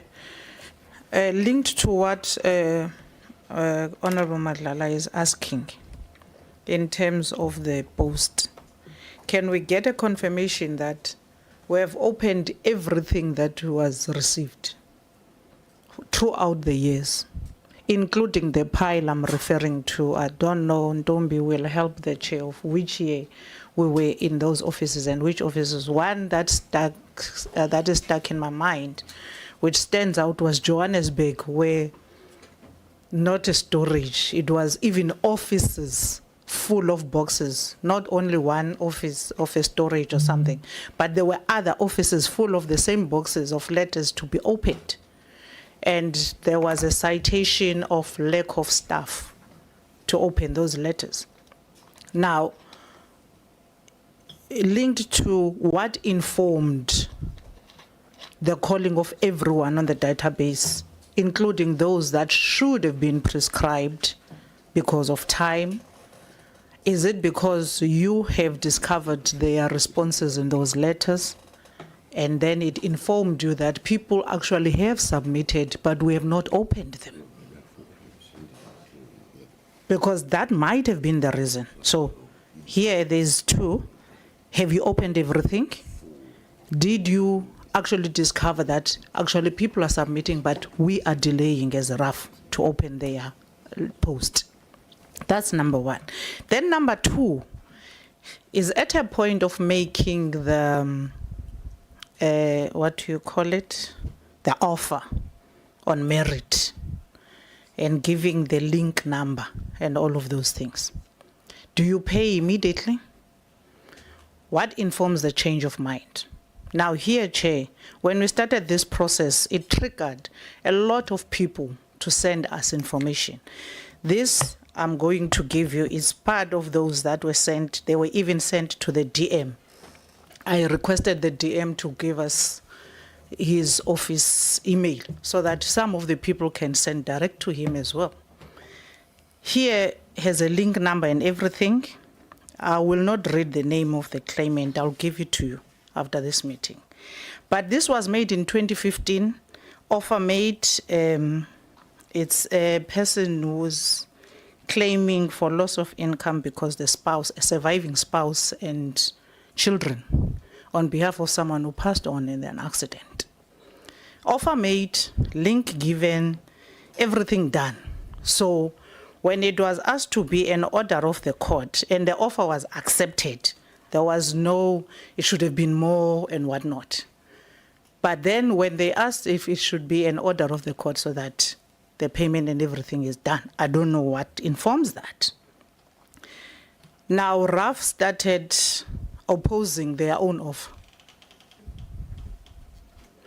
And this has been ongoing since 2015. In 2016, it was in court. The court said RAF has no case, struck of roll, they must pay, they must settle. They still didn't settle. When the lawyer goes to East London, this is an Eastern Cape based, when the lawyer goes to East London, now there's a quantum issue that comes back. There's nothing that gets explained to either the lawyer or the victim. But then the matter goes back to court. Since that time, it has been to and from. The court keeps striking it off roll. And then there was even cost. There are all these court rulings on this particular letter. But what stands out in this is that there's different lawyers that RAF keeps sending, and they are paying them to go and fight for something they know for a fact they cannot win. But also, you've made an offer. You're not paying the offer, but now you're dragging the poor woman through courts for this long. I want to understand then what becomes the lawyer's fee, who covers that in this interim, and why is this the case? Why would you make an offer, give a link, and not settle, But even when you go to court, the court rules that you don't have even somewhere here, I'm not reading it because it's 10 pages long with all the court rulings and everything, the judgments. Even your senior attorney, I think that, is SC, that when they also said we cannot because this is waste of taxpayers' money. We don't have a case as rough. Let's just agree. But now someone is insisting that let's go and change their offer at court. Let's go and change their offer at court. An offer that was not contested. This is, I think, fifth lawyer now. RAF keeps paying different law firms to represent themselves, which they get defeated at court, but you're still not settling. So at what point do we then do the right thing? I think one of my colleagues said, it looks like it's hunky-dory, this process is working. But this process is not working. It is not working. I'm citing this because it's also in the DM's emails. He's got it. I reminded him at some point that DM, please look on those things. And he cited the difficulties there and all of those things, but he's looking into it. There is 6 more that I did not read, but this one stands out. How does it happen? That's the thing. So who determines the quantum, make an offer, gives a link, and then goes back and say it's all wrong? Who does that? And who in this particular case, I'm very interested, who has assigned these lawyers to go and fight for something that is not going to be a win for RAF? Because we know for a fact it's not going to be a win, but we continue fighting it so that these law firms can get money. This is a double-edged sword. Not that the victim is being dragged, is suffering more than they are suffering. From 2015, it's 10 years later, it's still not being paid. But RAF is doing wastage. There is wastage of money being paid to law firms, briefing, assigning advocates, and all that whole bench of people that go there. There are monies that are attached to them. How much did we lose fighting this? And I can tell you that it's even now more than what we have offered. I don't know what was the offer. It's not cited here. But I'm trying to think that even the offer now is far less than what you are spending fighting a poor victim through a system, because you have a system that you can utilize. It's at your disposal. However, it's not fair. Thank you, Chair. Thank you very much. Honorable Beasley. Thanks, Chair. Just in the slideshow, it says objection must be made within 60 days from the date of lodgement, failing which a claim will be deemed valid. If you can just expand what you mean by valid. So if somebody's not actually involved in an accident, it's still deemed valid. I mean, what does valid actually mean? And how many claims aren't actually done within the 60 days? I mean, it's a huge risk if it is deemed to be valid. I mean, so if you can just explain what valid, and is there potential liability with that? And then my question, Chair, wasn't answered in terms of when does prescription actually start in terms of the 5-year period that you mentioned earlier. Thank you. Thank you very much. Last question from me. Was there a time when the direct claims process was suspended, halted at all? So just, was there a time, when was that, and what was the impact, etc.? And then I promise we'll go on break. And DM, you don't need to deal with how did we get here. I'm hoping that you won't, because this is why you have an inquiry. So that question will be answered in that process, but please go ahead. Oh, thank you, Chair. Respectfully to you, I believe I need to react to that question because I don't know why it was asked, and I do not appreciate the innuendos in which it seeks to bring about. We are here to cooperate with the inquiry. And the second instance is that I apologize to the committee. My office was advised that the meeting starts at 9:30. I was here at 9:30 to find the meeting in motion. Now, it's not incumbent on me then to waltz into this meeting and then take over the agenda. I'm not the chair. If I'm expected to present why we got here, I can give you chapter and verse of why we got here. But I don't think it's going to be constructive that we want to deal with each other in a manner which seeks to pit myself and the public, whereas we have been here on numerous occasions to explain the difficulties that we have and the decisions that we have taken as part of regularizing the REF ecosystem. REF is in crisis. We have taken decisions, including but not limited to the dissolving of the board.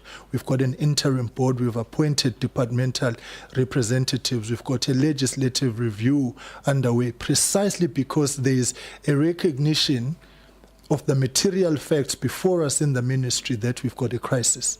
We don't need anybody else to tell us that. And our participation in this inquiry is to uphold the constitutional injunction of accountability and oversight, and we are subjecting ourselves to it. I don't take kindly to the question, Chair, and particularly in the manner in which it is being posed. I'm not here for headlines, and I'm not here to... We are here because there's a crisis. I take a strong exception to that question, a strong one, because I don't think it's asked in good faith. Thank you. Okay, so colleagues, we are here to establish how we got here, Honorable Isaac. So can I just ask that we, especially in this phase of trying to understand the specifics of how the processes work, try and stick to that if possible, so that we can move on to other people that are going to be explaining to us what we're doing. Again, DMI noted that there was a miscommunication between ourselves, so I have taken no exception to your explanation. Can we get the questions of the members? Can you please just try and not forget, because questions do get left behind. Before they respond, just in response to the questions that have been broadly asked, I think what we would want to draw the attention of the committee to is that clearly there has been a lapse of public education on the due processes upon which a claim should be carried out. And this will speak to amongst others, the high number of claims which do not meet the requirements or absent documentation. Secondly, what the committee, I hope, will traverse as part of this inquiry is an honest assessment of the manner in which lawyers handle claims. Let me make an example which says there's a matter in my office currently of a claimant whom a decision was taken through lawyers and family that his funds would be placed in a trust. Now, they have got difficulty now accessing that trust. And they have came to us as part of resolving the problem that they have. I would hope that in your witness list there will be a close interrogation of the conduct and behavior of lawyers in this ecosystem. We are saddled with correspondence now which says people have been paid by REF, but they've not received the funds because the funds have been paid through the lawyers. Those are part of the challenges within the ecosystem. And what we need to do, and what I've asked the interim board to do, is a focus now which says how do we traverse the public through what a claim process is like and what is expected, and the pros and cons of being represented and unrepresented, because it comes with both come with their own challenges, particularly from an access point of view. So that is one aspect. The second to last point I want to make is, maybe the team will also point this out, the challenge that we have is always less about the merits and demerits of the claim, but more about the quantum that needs to be paid out. That is substantively the issue. So we will always find that there's agreement that the FEMA, there was an injury there and so on. But the dilemma is, and why many of the matters are going to court is I can always get you more money. That is the challenge. So and this is part of the reasons why we've spoken up with the Department of Justice on the mediation aspect in the court process to try and resolve that particular issue with the matters that are currently in court, because it's now about how much I can get out. And of course, the more I get out, then the more the lawyer can make. And so those are part of the challenges. What is tragic here is that some of the claimants are unaware that a claim has been rejected, an offer has been rejected. And so they are awaiting a ref that seeks to say, why haven't you paid me out? Whereas the matter, they have, and this is because the law allows that they can make use of a lawyer. We can't prescribe, right? So part of the things we are trying to now untangle with the legislative reform is that particular ecosystem for ease of access. Lastly, Chair, colleagues are very right to point out to the socio-economic inequalities within the ecosystem. As I hear it about public education, about access to lawyers, and so on in healthcare. And one of the major problems within REF is that, Chair, my leg is most likely more expensive than the leg of Ukoko Udlamini in Ndumeni Etand, for the simple fact that the loss of earnings calculations places me at a higher pedestal. And that is embedded within the inequalities that arise out of this. So this is why you see a mad rush, Chair, of a presence of people who are going to assist you in an injury more in a private hospital than you will find in a public hospital, because already you are at a higher economic bracket just by being there. And so your loss of earnings make more money. And so what we want to do moving forward is a prescribed schedule of benefits within what we are building into the REPS bill, of course, with the discretion that the schedule of benefits can be reviewed on the basis of economic calculations year on year, so that we sort of equalize the system. There has to be a burden of responsibility, Chair, on myself as an individual to insure my leg if my leg is expensive, and not to turn to REF as a means of bridging that. So the socio-economic challenges that colleagues raise for me are fundamental, because they are what bring us to this backlog. They are the issue of access there, and then the issue of liabilities that colleagues correctly point out to, and amongst others, Chair, the Concord action, which REF is involved in, and the Auditor General, the directive that remains the position of the ministry since arrival and now, is that the AG must pull out, the REF must pull out of that action with the AG in court. And we find a responsible way within the accounting standards to deal with the liabilities question. Lastly, Chair, you make an example which I think must not be taken lightly about how somebody approached you to assist you, and you made about somebody being hurt in Mgidin. That is part of the corruption within the REF ecosystem. I've made the example here how my brother was accosted and being hijacked and beaten up by people, and we rushed him to hospital, and I came outside to somebody said, you should have said it was a car accident. That is part of the corruption embedded within the REF ecosystem. And so we must not lose sight of the fact that people see REF as a money-making scheme.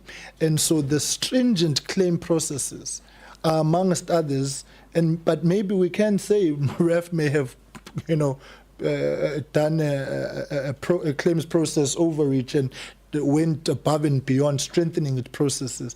But in part, it's a response to the corruption embedded within how people kick off a claim process. Thank you, Chair. All right. Thank you very much. Can we just get those answers dealt with in turn, and then we'll go on break? Chair, thanks. I think I would want to speak to Honorable Mente. I think one of the questions you asked is why would somebody make an offer and then thereafter probably want to deal with it? Potentially because I've not seen the case and I would want you to give me the case and we'll then give you a written response. We'll investigate what's going on there and provide you a written response. But potentially sometimes people might make offers that they're not supposed to make. And if they are found fundamentally to be problematic in law, then they might have to be dealt with in a court of law.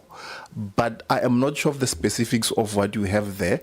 Can you indulge us to have a look at it? And then we will put in writing exactly what could have transpired there, because I don't want to make, assertions, and I'm not sure what could have been the fundamental fight the RAF is having with that particular claim.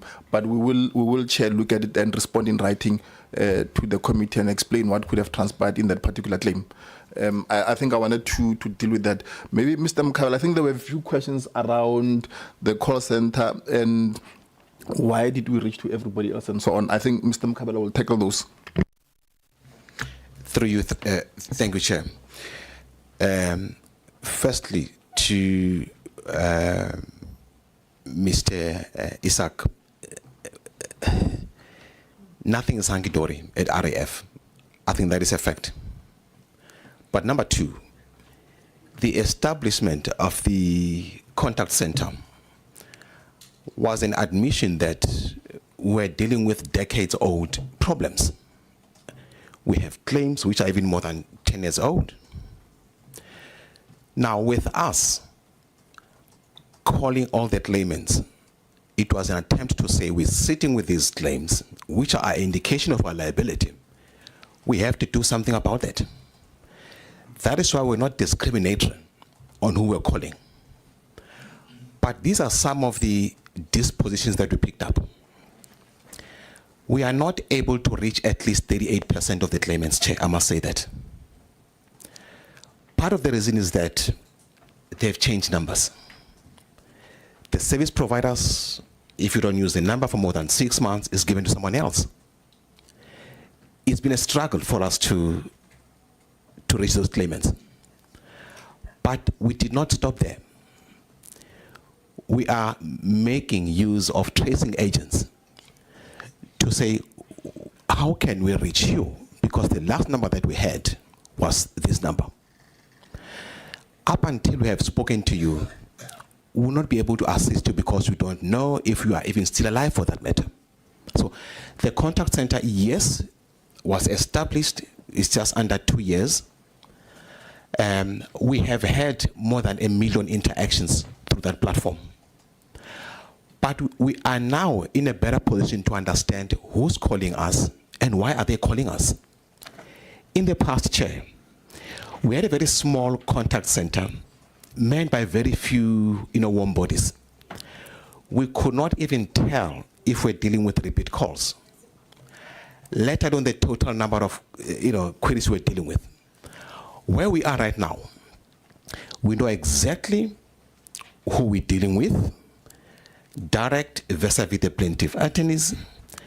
We also understand why some of the claims are not moving because of the issue of the outstanding documents.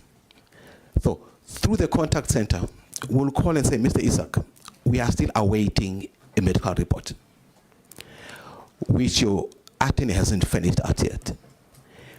It will be impossible for us to progress further than that.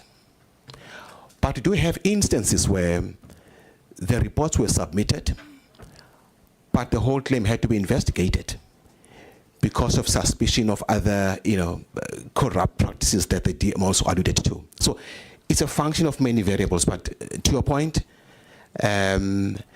we are reaching more of our claimants than we ever did in the history of the fund. We are also, as I've indicated earlier on, digitally reaching out to our claimants through WhatsApp, through SMS, through SSD. So the mode of communication has improved to the point where we can, comfortably say that we have a better idea of where the backlog is and how to eliminate that. So I wanted just to make that point, but I'll be covering that when I talk to the queries management, because that's why we go into details in terms of what channel are we using and what are we getting out of it. to make sure that we also use that as an opportunity to educate the public about the claims process in its entirety. Thank you, Chair. Chair, if I can comment on some of the questions that has been raised. For Honourable Member Madlala, he had asked a question about the 60 days to object, the date stamp. How are we using it, or why did we use that date, the stamp of the post office? It is in the standard operating procedure that governs us on which date we need to use in respect of the lodgement date. So that would cover your question.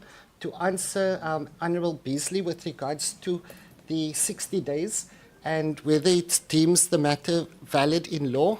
So what would happen is, if we do not object to the claim within 60 days, the claim will be deemed valid in terms of that substantial compliance has been met and a valid claim has been lodged. It does not determine liability. That is still something that gets determined at our merits, in our merits department. We are a fault-based system, and therefore, firstly, fault needs to be determined before we move on to investigate the quantum of a claim. A question was regarding the post.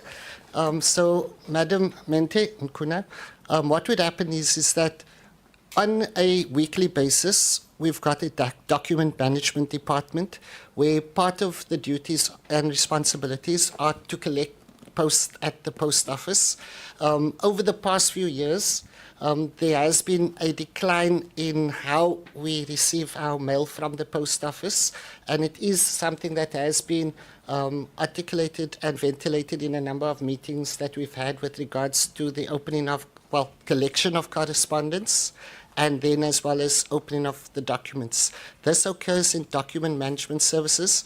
All regions, they are supposed to have opened all documents that has coming through the post. In terms of boxes, I cannot confirm whether or not it is. Sorry, can you just explain this thing around the post office? So, what has been the challenge there? So what would happen, and I can speak for Eastern Cape, between the various post offices, if someone in Kabeja sends documents, lodgements via registered mail, it does not get there within a reasonable period of time. So we find that sometimes it can take up to a month or two for documentation to actually reach the post office East London. So this does occur. Yes. And then just the last question on prescription. So what would happen is that the date of accident is the most important date because the cause of action arises on date of accident. Within a period of 3 years, that is in which time a claim needs to be lodged at the Road Accident Fund. After the date of lodgement, there is the 60 days in which to object, and an attorney can issue summons anytime after day 120 if a claim has been registered with the Road Accident Fund. If the RAF objects or we repudiate the claim before the 120 days, that attorney has a right to also issue summons. The 5-year period of prescription runs 5 years from date of accident to the date before which the claim prescribes. So that is the prescriptive periods in respect of the claim. Thank you. Okay, so this is very important, just to be clear. So the prescription clock, therefore, begins on the day of the accident. Okay. I just, please, I mean, It's 2 sets of prescriptions. Okay, so just... They need to unpack. Yeah, please just unpack that. The committee members need to really understand, because earlier we spoke about, the thing arriving and being stamped and so on. So please help us untangle that thing. Okay, thank you, Chair. So firstly, from the date of accident, you have either a period of 2 years if it is a hit-and-run accident, or 3 years if it is unidentified motor vehicle involved in the accident where either the driver or the motor vehicle has been identified in which to lodge that claim. So that is the first prescriptive period. If a claim is not registered or lodged within that time period, they cannot claim, or the victim cannot claim against the Road Accident Fund. If a valid claim has been lodged within the specified time period, which is 2 years or 3 years, they are then able, the claim needs to be processed within a period of up to 5 years. So a claim can be registered 2 months from date of accident if all the necessary documentation has been obtained for a claim to be registered. I'm with you. So in other words, can be anything from basically up to 7 years, basically, or thereabouts, depending on when the accident happened and when the thing. So I could lodge a claim on month 23 of that 2-year period for a hit and run. There is then another, how many years before it? 3 years, right? Okay, no, I get you. So there are 2 prescriptions. There is a deadline for you to submit a claim. Then there is a deadline for when the RAF is expected to pay. If nothing happens in that period, sorry for you, you came too late. That sort of thing. So there are 2. Okay, thank you very much. I get it. But please continue. But Chair, I think the point you make of sorry for you, normally then it's like we say in the presentation, then it's interrupted by a summon. Okay. Sorry, there were other questions. So for instance, I did ask about the direct claims process. Was it ever, let me put it to you this way. I'm trying to get at this, okay? So in your story that you've told, and I don't mean story in a bad way, basically how you've narrated the issues, right? It appears that a decision was taken to reach out, as Mr. Mkabela has said, to reach out to people going back quite a long time so that you can basically work through all of the claims. Something must have kicked it off. You know what I mean? Because you've just been explaining what prescribes when and that sort of thing. So it would appear, into Honorable Madlala's question, that you've taken a conscious decision was it from March this year? Whenever that project began, right? Whatever, you'll give the date. You've taken a conscious decision to reach out to people going past all of these prescription periods that you're talking about. Or is that not so? I also am asking because during the course of the submissions that we got, we also understand that there was a directive to halt the direct claims process, right? For a number of years, which would have then created, I am assuming, a backlog of cases that are waiting because, well, it's halted. Other people now don't know what to do, and I'm assuming they then go to attorneys, whatever the case is. So that's why I asked the question. I just want to know what triggered the decision to try and clear a backlog going back years. So Chair, I think There are 2 questions, by the way. Yeah. What triggered that decision? The second is a very direct question. Is it true that the direct claims process was ever halted or suspended, and how long was it for? So the trigger, Chair, of looking for documents, and probably one would then want to marry this when we speak to the RAF1 form. So you ordinarily would have claims in the RAF that were submitted on time, and then after they were submitted, so let's talk about represented claims, they would have been interrupted by the prescription by someone, and then it stays there. And there's a lot of claims that people will bring documents and they'll try to settle. We must mention that because it happens. It must not be the fact that we're saying that people don't bring documents. But there are people that will bring documents and ask for settlements to be done.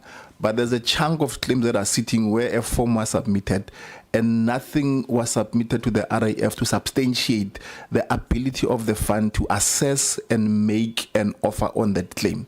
Now, the reach out process to say, and I remember one of the campaigns, I think it was named Bring Your Documents to the RAF, because essentially was saying, we've got this much backlog, we want to get rid of the backlog.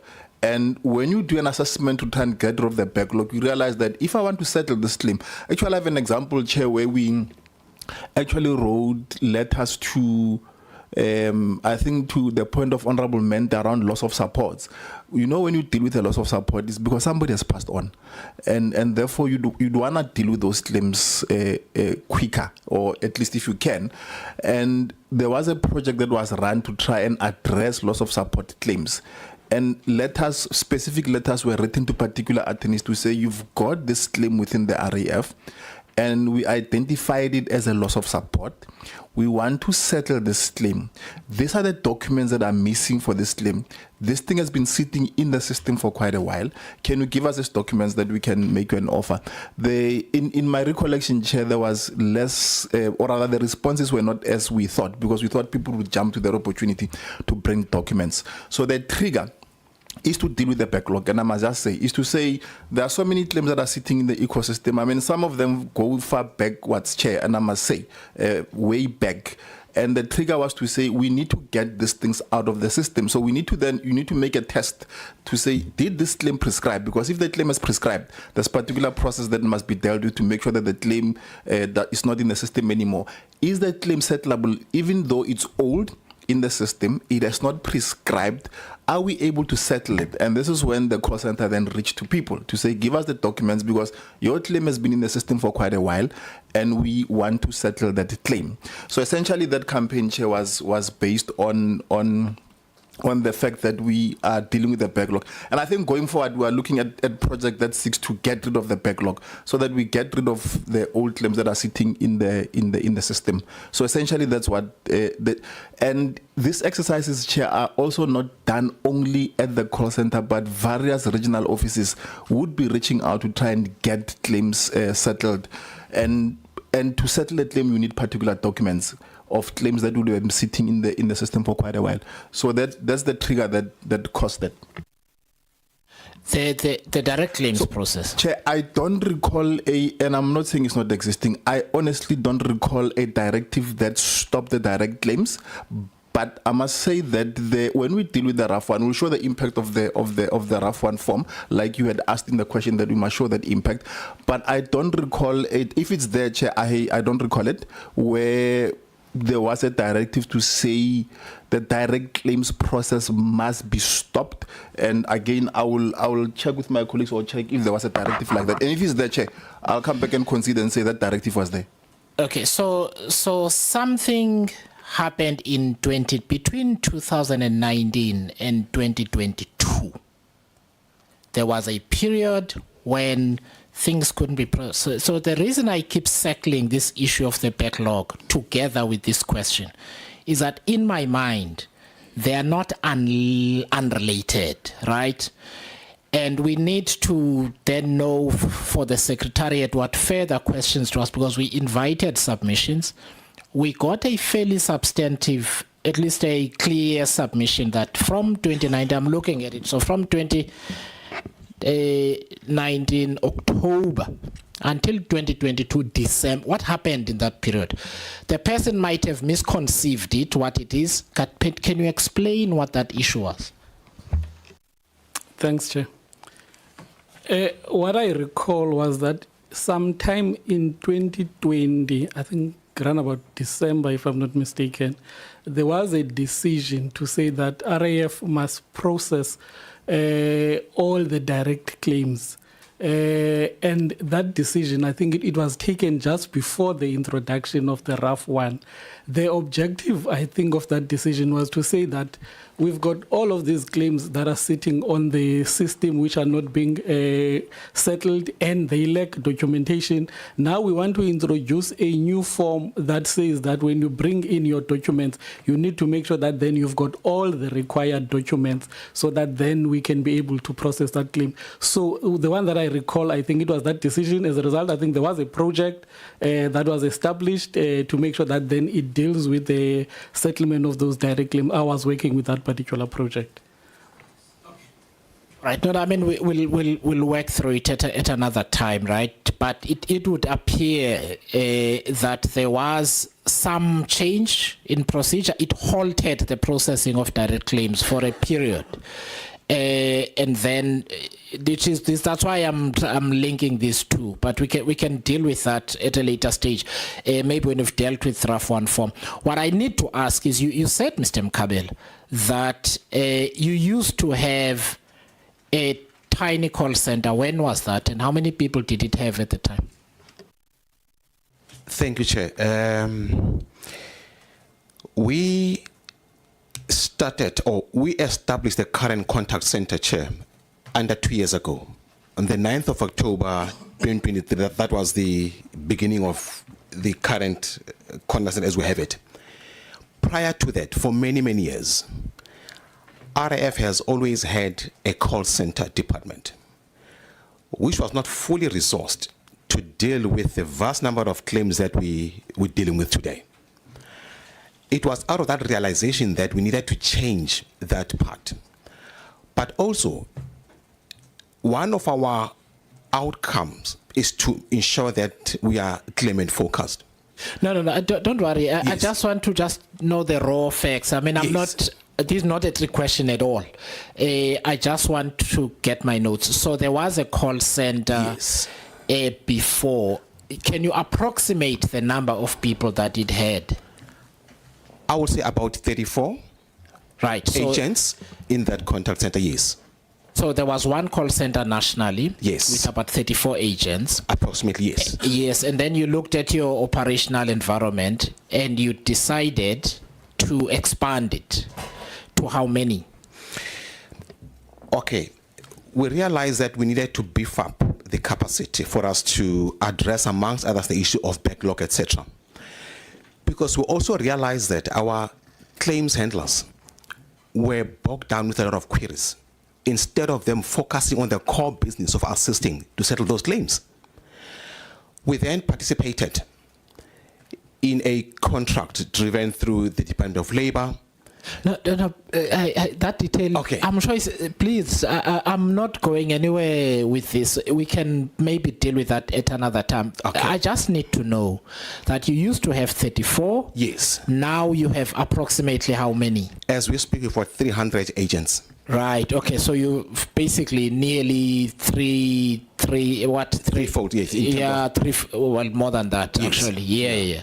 Okay, so, but you've really vastly improved your capacity to process calls. So when did you basically expand that capacity? Again, it's an approximation. It doesn't have to be a specific date. I'll say around September of 2023. Okay, around September of 2023 that's when you. That's correct. You started doing that. Okay, no, I really wasn't. I know we asked for detail, yes, but sometimes the detail is not necessary. So I get where you're coming from. I just want to be certain before we go on break. Is there a question that has not been answered?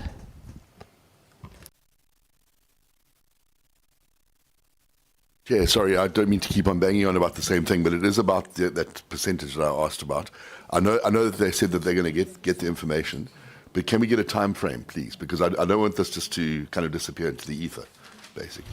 No, it won't, because we need to deal with it during the period of inquiry. So Denzel made a point to remind to remind them. So the time is. I'm really worried about you, colleagues, because unlike the members, you're not able to step in and out. So can we please take a human rights break so that our colleagues from the RAF can also walk about and stretch their legs? It's 2:15, so can we come back here at 12:05, please? Thanks.